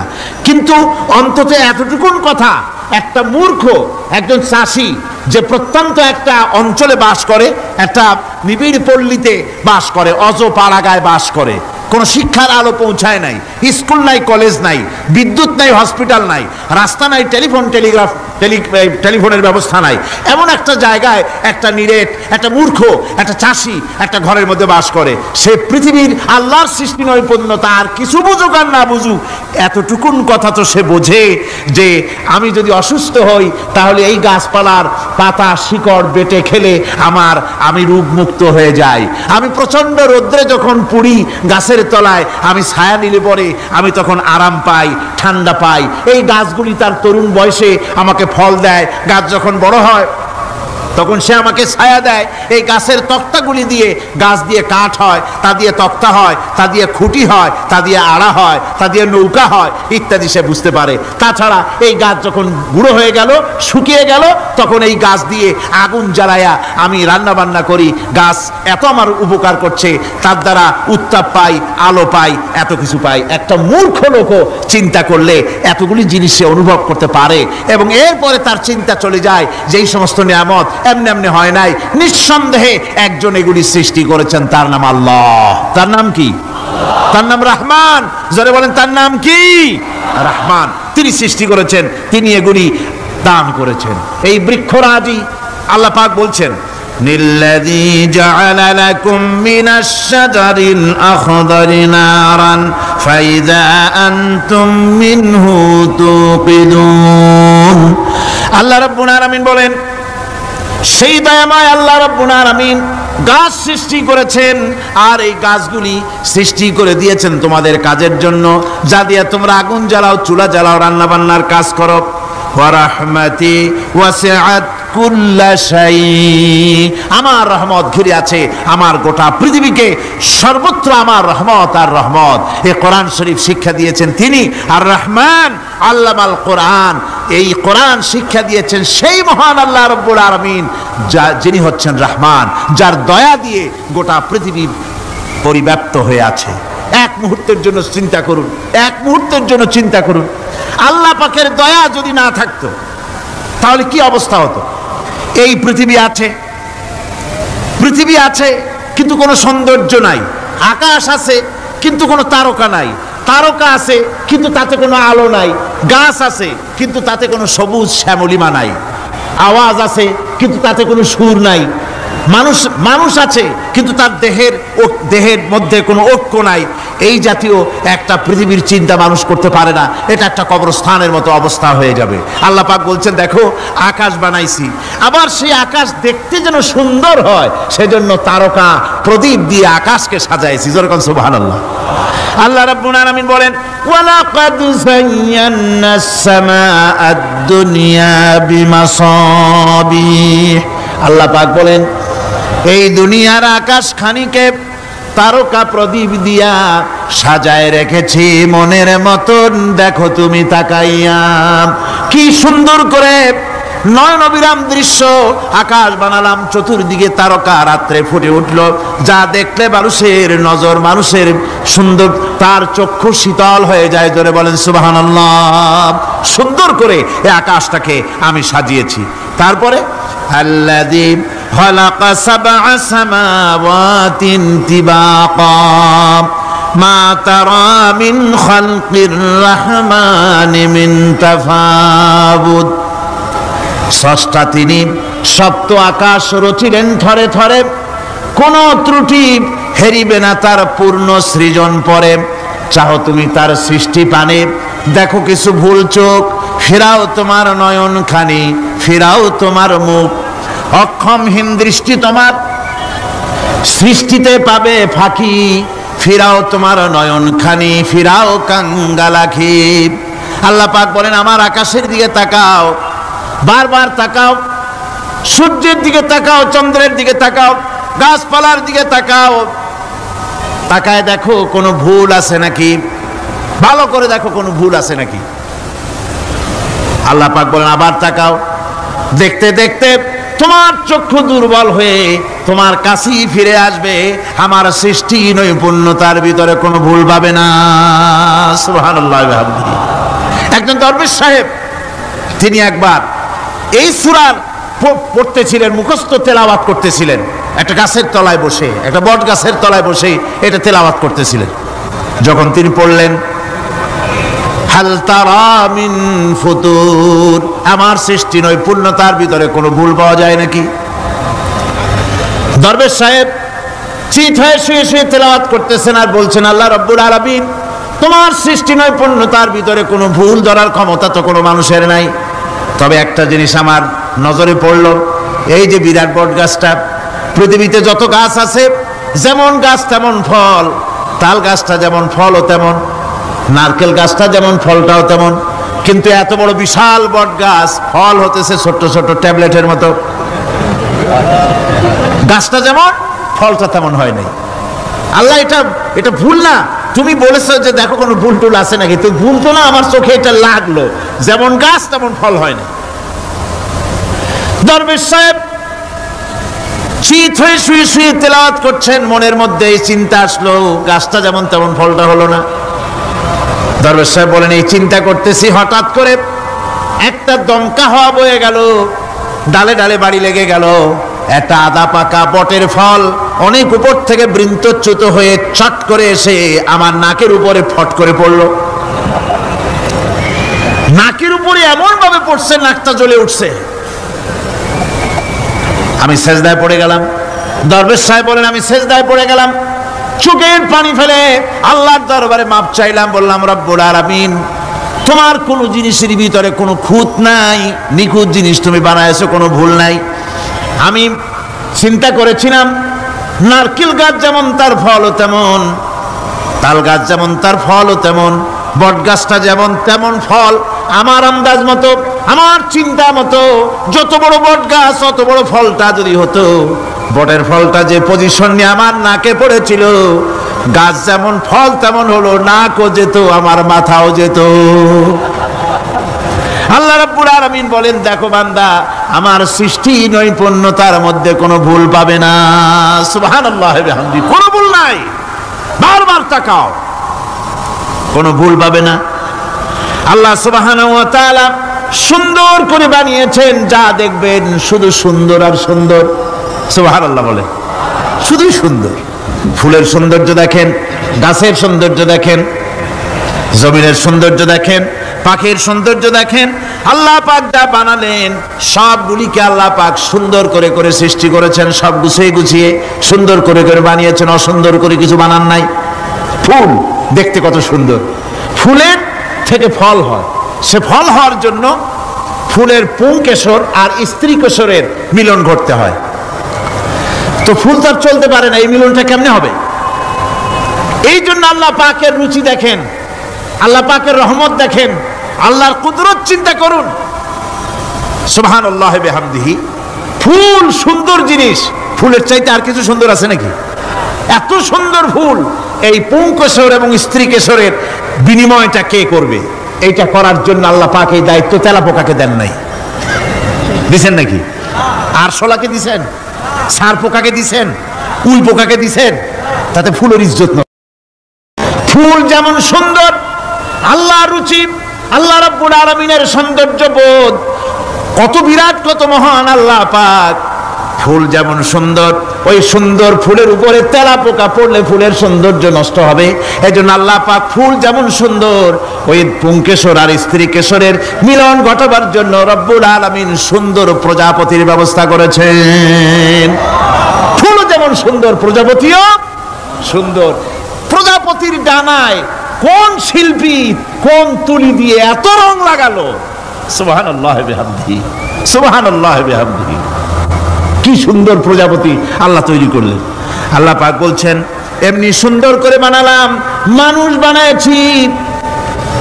সে মানুষের সৌন্দর্য দেখো, দুইটা চোখ দিলাম দেখার জন্য। চোখ কি জন্যে? এখন এই চোখ দুটা যদি কুমিরের মতো আল্লাহ গোল বানাই দিতেন, চোখ গোল এইরকম কুমিরের মতো দেখতে বিশ্রী হতো। চোখ দুটোকে আল্লাহ টানা টানা করেছেন, চোখের উপরে ভুরু লাগিয়েছেন, তাতে আবার পশম দিয়েছেন, চোখে পিসি দিয়েছেন, চোখের ভিতরে মণিটা কালো করেছেন, তার চতুর্দিকে সাদা অংশকে নীলাভ করেছেন যাতে কালোটা আরো ফুটে ওঠে। সুবহানাল্লাহ বিহামদি। কত সৌন্দর্য আল্লাহ রাব্বুল আলামিন মানুষকে দিয়েছেন। আল্লাহর রহমতের ওয়াজ সারা বছর করলেও তো ফুরাবে না, এত রহমত, এত দয়া আল্লাহ সুবহানাহু ওয়া তাআলা। মানুষ আল্লাহ কি সুন্দর করে বানালেন। একবার একজন দরবেশ সাহেব রাস্তা দিয়ে যাচ্ছেন, প্রতিমধ্যে তিনি দেখতে পেলেন নদী থেকে এক কলসি পানি নিয়ে এক যুবতী সুন্দরী মেয়ে রাস্তা বেয়ে যেতেছে। দরবেশ সাহেব দাঁড়ায় গেলেন আর ওই যুবতীর দিকে এক নজরে তাকায় আছেন, চোখে পলক দেয় না। এরপরে যুবতী থমকে দাঁড়ায় গেল। আধা বুড়া মানুষ, দাড়ি অর্ধেক পাইকে গেছে, দেখতে দেখায় খুব বুজুর্গ মানুষ, কিন্তু রাস্তায় আমার একা পাইয়া এমনি করে তাকিয়ে আছে আর চোখ দিয়েও তো পানি পড়ে। ব্যাপারটা কি? দরবেশ কাঁদে কেন? প্রতিমধ্যে আমাকে একা পেয়ে দরবেশ কাঁদে কেন, তাকিয়ে আছে কেন? মহিলার চিন্তা জাগলো। শেখ সাদি রহমতুল্লাহ আলাইহি ঘটনা লিখেছেন, বাংলা কবিতার অনুবাদ করেছেন। একদা সুখদায়ক প্রমোদা বদন, দর্শন করি মম ঝরিল নয়ন। হেসে কহে সেরূপসী সবিস্ময় মন, কহ দেখি মহাশয় কহ কি কারণ। বিষয় বিরাগী তুমি ভুবনে প্রচার, কি হেতু জন্মিল তব মানস বিকার। যুবতী মেয়েটি বলছে, ওগো দরবেশ সাহেব, হুজুর সাহেব, আমি একটা যুবতী মেয়ে লোক, রাস্তায় আমাকে একা পেয়ে আপনি আমার দিকে তাকায় আছেন আর কাঁদতেছেন। এই বৃদ্ধ বয়সে ভীমরতি হলে কেন? আমাকে দেখে কাঁদেন কেন আর এক নজরে কেন তাকায়ছেন? কারণটা কি? কি কুমতলব আছে? দরবেশ সাহেব বলছেন, হেসে কহিলাম বালে করহ শ্রবণ, নেত্র ঝরে তবু হেতু ভেব না এমন। হে রূপসী মেয়ে, তোমার জন্য আমি কান্দি, একথা একবারও চিন্তা করো না। যে শিল্পী রচিল এই সুধাংশু বদন, তাহার তরে ঝরে নেত্র নয়নে জীবন। তোমার প্রেম পাওয়ার জন্যে, তোমাকে দেখে লোবাতুর এবং কামুক হয়ে তোমার দিকে তাকায় কান্দি, একবারও ভেব না।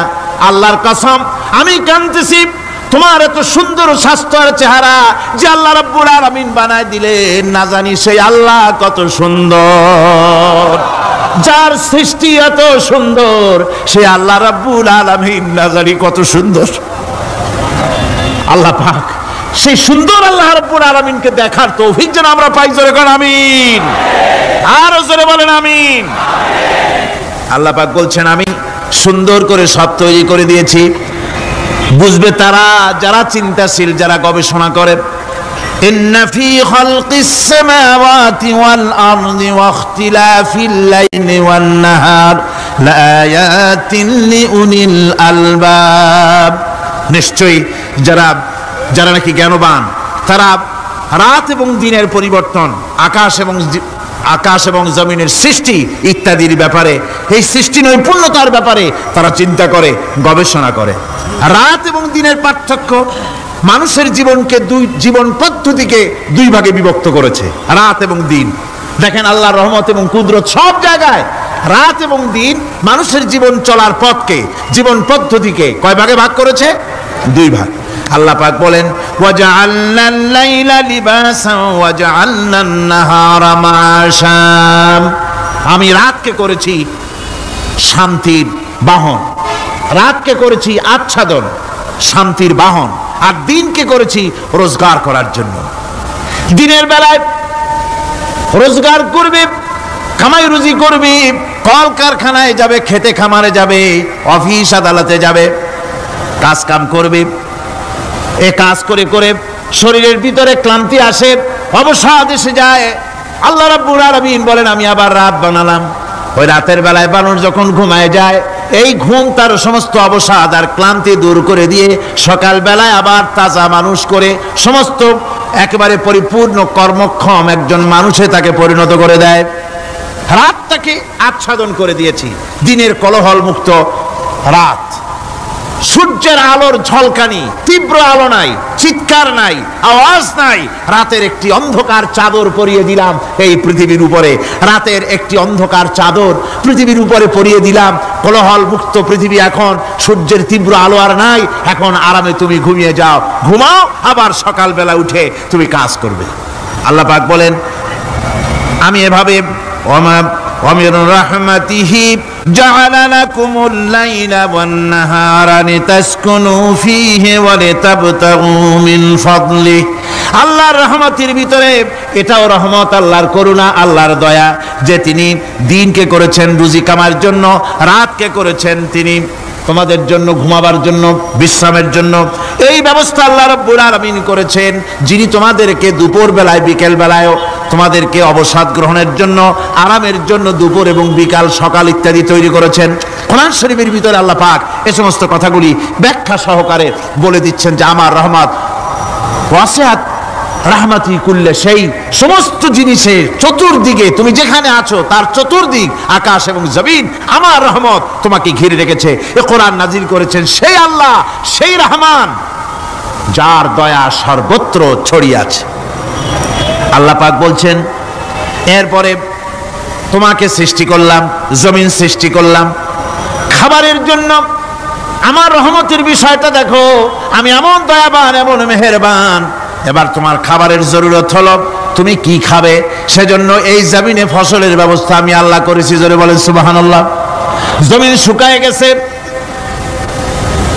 বৈশাখ মাসের জ্যৈষ্ঠ মাসের প্রচন্ড রৌদ্রের তাপে জমিন শুকায় গেছে। এই জমিনে তুমি ফসল ফলাবে কি করে যদি না পানি দিয়ে জমিনটারে ভিজায় দেই? আল্লাহ বলেন জমিন ভিজাবার দায়িত্ব আমি নিলাম। আল্লাহুল্লাযী আরসালার রিয়াহা ফাতুসিরু সাহাবা, সমুদ্রের পানি, লবণাক্ত পানিগুলি বাষ্পীয় আকারে উত্থিত হয়ে যায়, মেঘমালায় পরিণত হয়ে যায়। বাতাসকে বলি এই মেঘকে টেনে নিয়ে যাও অমুক জায়গার উপরে, মেঘ চলে এলো। আল্লাহ বলেন ফাসুকনাহু ইলা বালাদিম মাইয়িতিন ফাআহইয়ানা বিহিল আরদা বাদা মাউতিহা কাযালিকান নুশুর। আল্লাহ পাক বলছেন বৃষ্টির পানি পড়লো, মরা জমিন জিন্দা হয়ে গেল। এই মরা জমিন জিন্দা হলো। এরপরে তুমি বীজ বপন করলে, ধান বপন করলে, গম বপন করলে, মাটির খাসলাত হলো সব পচায় দেওয়া। মাটির খাসলাত কি কথা বোঝেন না? মাটির ধর্মটা কি? পচায় দেওয়া। যা রাখেন পচে যাবে, লোহা রাখেন জং ধরে যাবে, পাথর রাখেন আস্তে আস্তে, এ ধরনের যেসব জিনিস রাখেন আস্তে আস্তে করে ধ্বংস হয়ে যাবে, পচে যাবে। ওই মাটির ভিতরে ধান এবং গম, আপনার ফসল, আপনার খাদ্য, আপনার রিজিককে আমানত করে দিলেন। আল্লাহ পাক ওটাকে হেফাজত করলেন। এরপরে ওর ভিতর থেকে পাতা অঙ্কুরিত হয়ে বেরিয়ে এলো। এখন কেউ যদি বলে আল্লাহ যদি পানি না দেন, আল্লাহ যদি বৃষ্টিটা না দেন, তাহলে আমার অসুবিধাটা কি? আল্লাহ বলেন দেখো বৃষ্টিটা তো আমি দিলাম। বৃষ্টিটা কে দিলেন? আল্লাহ পাক বলেন আফারাআইতুমুল মাআল্লাযী তাশরাবুন আনতুম আনজালতুমুহু মিনাল মুজনি আম নাহনুল মুনজিলুন। তোমরা যে পানি পান করো, আকাশ থেকে এই পানিটা কে বর্ষণ করে? তুমি করো না আমি করি? কে করে জোরে কন? আল্লাহ পাক বলছেন আমি পানি বর্ষণ করি। সেই পানিটা এই যে বঙ্গোপসাগরের পানি, আপনাদের কর্ণফুলীর পানি, মিষ্টি না নোনা? কি পানি জোরে কন? এই নোনা পানি আকাশে উঠলো। আল্লাহ পাক বলেন ইচ্ছে যদি করতাম লাউ নাশাউ জাআলনাহু জাজান ফালাউলা তাশকুরুন। পানি উঠালাম নোনা পানি, ইচ্ছে করলে লবণাক্ত অবস্থায় অবতীর্ণ করে দিতে পারতাম, জমিনের ফসল সব নষ্ট হয়ে যেত। কিন্তু আমি নোনা পানি উঠাইয়া ওই পানিগুলিকে মিষ্টি করে আমি নাজিল করে জোরে কান সুবহানাল্লাহ, মিষ্টি পানি অবতীর্ণ করে দিলাম। এখন মানুষ বলে আল্লাহ পানি না দিলে কি হইতো? আমাদের খাল আছে, বিল আছে, সাগর আছে, নদী আছে, পুকুর আছে, হাওড় আছে, টিউবওয়েল আছে, ডিপ টিউবওয়েল আছে, আল্লাহ বৃষ্টি না দিলে তো কি হয়ে গেল আমাদের? আল্লাহ পাক জবাব দিয়েছেন কুল আরাআইতুম ইন আসবাহা মাউকুম গাওরান ফামান ইয়াতিকুম বিমাইন মাইন। বলো দেখি সবে শুকাইয়া যদি যায় এই জমিনের পানি, তাহলে হেথায় তটডির ধারা কে দিবে সবারে আনি? টিউবওয়েলের পানি, পাতালের পানি, দরিয়ার পানি, সাগরের পানি, হাওড়ের পানি, বিলের পানি সব যদি আমি আল্লাহ শুকায় দেই, আমি আল্লাহ ছাড়া এমন কোন শক্তি আছে যে মরা গাঙ্গে নতুন করে পানির জোয়ার এনে দিতে পারে? আছে কেউ? কেউ নাই। আল্লাহ পাক বলেন দেখুন আমার রহমত, এভাবে করে আমি পানি দিলাম, বৃষ্টি দিলাম, এবার গাছ উঠলো, বীজ বপন করছিলাম, গাছ উঠলো। আনতুম আনশাতুম শাজারাতাহা আম নাহনুল মুনশিউন। মাটি থেকে এই গাছকে কে উদ্গত করে দিল? হয় বেটা, কে দিল? তুমি দিছো না আমি দিয়েছি? কে দিয়েছে জোরে কন, জোরে চিল্লা এখন কে দিল? আল্লাহ পাক বলেন গাছ উদ্গত করে দিলাম, গাছ এবার বড় হলো। এই গাছ আল্লাহ রাব্বুল আলামিন এই গাছ তৈরি করলেন। এই গাছ শুধু আপনার জ্বালানি দেয় না, গাছ শুধু ফল দেয় না, এই গাছ মানুষের জন্য গাছ হচ্ছে বন্ধু। মানুষের জন্য গাছ কি? জোরে কোন কি? বন্ধু। সেই বন্ধুরে জন্মের কাটা কাটবেন নাকি? এই গাছ তৈরি হচ্ছে, গাছ বন্ধু কি করে? গাছ বন্ধু হচ্ছে আমরা যে শ্বাস প্রশ্বাস নেই, মুখের থেকে নাকের থেকে যে শ্বাসটা ফেলি, সেটা হচ্ছে আমরা গ্রহণ করি বাতাস থেকে অক্সিজেন, ছেড়ে দেয় কার্বন ডাই অক্সাইড। এটা হচ্ছে বিষ। এটা কি? আমরা নিলাম পরিশুদ্ধ অক্সিজেন, নিলাম, ছেড়ে দিলাম এটাকে বিষ করে, এই বিষটা ছড়িয়ে গেল। এখন এই বিষ যদি আল্লাহ পরিশুদ্ধ করার কোনো ফ্যাক্টরি না বানাতেন, তাহলে পৃথিবীর সমস্ত প্রাণী মরে যেত। সুবহানাল্লাহ পেতে ইচ্ছে করে না? আল্লাহ পাক কি ব্যবস্থাটা করলেন! কোন দুনিয়ায় ফ্যাক্টরি নাই, মানুষ যে বিষাক্ত করে দেয় আবহাওয়াকে, সেটাকে রিফাইন করার ব্যবস্থা মানুষের কাছে নাই। আল্লাহ ব্যবস্থা করেছেন কি? আল্লাহ পাক গাছ বানায় দিলেন, গাছের সবুজ শ্যামল রং, ঘাসের সবুজ শ্যামল রং, তার খাদ্য হতেছে আপনি যেটা ছেড়ে দেন, আপনার জন্য যেটা বিষ সেটা হচ্ছে তার জন্য খাদ্য। কার্বন ডাই অক্সাইড গাছ টেনে নেয়, সারা রাত টানতে থাকে, অক্সিজেন থেকে বাতাস থেকে সারা রাত টানতে থাকে, কার্বন ডাই অক্সাইড খাবার হিসাবে সে টেনে নেয়। আর দিনের বেলা যখন রোদ ওঠে, সূর্যের উত্তাপ আর গাছের সবুজ রং দুটোতে মিলে এক প্রকারের রন্ধন ক্রিয়া হয়, রাঁধা হয়। সেই রান্নার মাধ্যমে গাছের ভিতর থেকে গাছ আবার অক্সিজেন মানুষের জন্য, প্রাণীর জন্য ছেড়ে দেয়। সুবহানাল্লাহ। তো গাছ আপনার জন্য বন্ধু। একদিকে গাছ আপনার এই কাজ করলো, ফার্নিচার বানাইলো, ছায়া দিল, ফল দিল। আল্লাহ পাক বলেন এই গাছগুলি কে তৈরি করলো? মিয়া তুমি করছো না? আমি করছি। আমি আমার রহমত দিয়ে তোমার গাছ বানাই দিলাম, এরপরে ফসল দিলাম, ফসল হলো, তোমার তরি তরকারি হলো, সব কিছু তোমার হয়ে গেল। এবার ফসল দেখা মানুষে যখন দেখে জমিনে বড় বড় ধানের গোছা হয়েছে, মোটা মোটা ধানের গোছা হয়েছে, মোছে তখন তেল মাখে আর নতুন নতুন গানের আয়োজন করে। এবার ফসল বেশি হয়েছে, গান, থিয়েটার, বাজনা, গুনাগার বিবি, কত রকমের গানের ব্যবস্থা করে ফেলে। জমিনে ফসল আর মোছে তেল মাখে আনন্দে। আল্লাহ রাব্বুল আলামিন বলেন লাউ নাশাউ লাজআলনাহু হুতামান ফাযাল্তুম তাফাক্কাহুন। আমি যদি ইচ্ছে করি তোমার জমিনের সমস্ত ফসলটাকে আমি সম্পূর্ণ কুটায় পরিণত করে দিতে পারি, তুষে পরিণত করে দিতে পারি। পারেন না? ধানের ভিতরে আল্লাহ যদি চাউল না দেন তাহলে সব তুষ হয়ে যাবে না? তখন কি করবেন আপনারা? কি করবেন? কোন বাংলাদেশ তখন হরতালের দেশ। যখন আপনি দেখলেন যে জমিনে ধানে এবার সব তুষ হইছে, তখন আল্লাহর বিরুদ্ধে হরতাল করেন। লাভ হবে কিছু? লাভ হবে? আল্লাহর বিরুদ্ধে আপনারা অনশন ধর্মঘট করেন, লাভ হবে কিছু? কোনো লাভ হবে না। আল্লাহ রাব্বুল আলামিন বলেন কোনো লাভ হবে না, বরং তোমরা তখন বলবে ইন্না লামুগরামুন বাল নাহনু মাহরুম। কপালে তখন আঘাত করবে, পরাঘাত করতে থাকবে আর বলবে যে আরে কপাল পোড়া হয়ে গেলাম, হতভাগ্য হয়ে গেলাম, বঞ্চিত হয়ে গেলাম, আল্লাহর রহমত থেকে সর্বনাশ হয়ে গেল। তখন কপালে আঘাত করা ছাড়া আর কিছুই করতে পারবে না। আল্লাহর বিরুদ্ধে মিছিল চলে না, সমাবেশ চলে না, বিক্ষোভ চলে না, হরতাল চলে না। মহান আল্লাহ রাব্বুল আলামিন বলছেন দেখো এইভাবে করে তোমার ফসলের ব্যবস্থা আমি আল্লাহ করেছি। আমি রহমান, আমি আল্লাহ পাক কি এমন রহমান। আজ জমিনে ফসল বৃদ্ধির জন্য ইউরিয়া, সুপার সালফেট, সালফার সারের ব্যবস্থা হয়েছে, নানান জাতের সারের ব্যবস্থা হয়েছে। যখন এই সার মানুষ তৈরি করতে শেখে নাই, আবহমান কাল থেকে এই জমিনের জন্য সারের ব্যবস্থা কে করেছেন? জোরে কোন? আল্লাহ পাক বলেন আমিন আয়াতিহি আইয়ুরিকুমুল বারকা খাউফাও ওয়া তামাম। আমার অসংখ্য নিদর্শনাবলীর মধ্যে এটাও একটি নিদর্শন যে আকাশে বিদ্যুৎ চমকে মেঘের গর্জন হয়। এই যে বিদ্যুৎ চমকে গর্জন হয়, এর মধ্যে রয়েছে মানুষের জন্য ভীতি এবং আশা। তারা ভয় পায়, আর এর মধ্যে আশাও রয়েছে। আশাটা কি? আশা হচ্ছে এই যে বিদ্যুৎ যে বছর যত বেশি চমকায় মেঘে, সে বছর জমিনে ফসল তত বেশি বাড়ে। কৃষিবিদরা বলেছেন বিদ্যুৎ যত বেশি চমকায় জমিনের ফসল তত বেশি বাড়ে। সুবহানাল্লাহি ওয়া বিহামদিহি। এর একটা সিস্টেম আছে, সেই সিস্টেম অনুযায়ী আল্লাহ জমিনে ফসল বাড়ায় দিলেন। আল্লাহ ফসল দিলেন, এবার আপনার আল্লাহ পাক বলছেন দেখো ফসল দিলাম, ধান হলো, চাউল হলো, মাছ হলো, গোশ হলো, সব হয়ে গেছে, এখন তুমি খাবে। রান্না বান্না হয়ে গেল, রহমত আমার দেখো, আমার রহমতটা দেখো। এ কোরআন শিখাইছেন সেই আল্লাহ রাব্বুল আলামিন যার নাম রহমান। জোরে বলেন তার নাম কি? রহমান।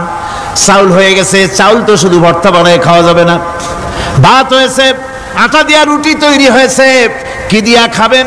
আল্লাহ রাব্বুল আলামিন আপনার পুকুরের ভিতরে মাছ দিয়া দিলেন, জন্তু জানোয়ার দিলেন, চার পায়া জানোয়ারের গোশত হালাল করে দিলেন, পাখির মাংস আল্লাহ রাব্বুল আলামিন হালাল করে দিলেন। এখন মাছ হলো, গোশ হলো। মাছ আর গোশ সিদ্ধ করে খাওয়া যাবে? জোরে বলেন যাবে? যাবে না। তার গন্ধ নষ্ট করতে হবে আর সুঘ্রাণ সৃষ্টি করতে হবে। এই গন্ধ নষ্ট করে সুঘ্রাণ সৃষ্টি করার জন্য লবঙ্গ তৈরি করলেন কে? কথা কন না কেন? এলাচি কার? দারচিনি কার? লবণ কার? মরিচ কার? হলুদ কার? পেঁয়াজ কার?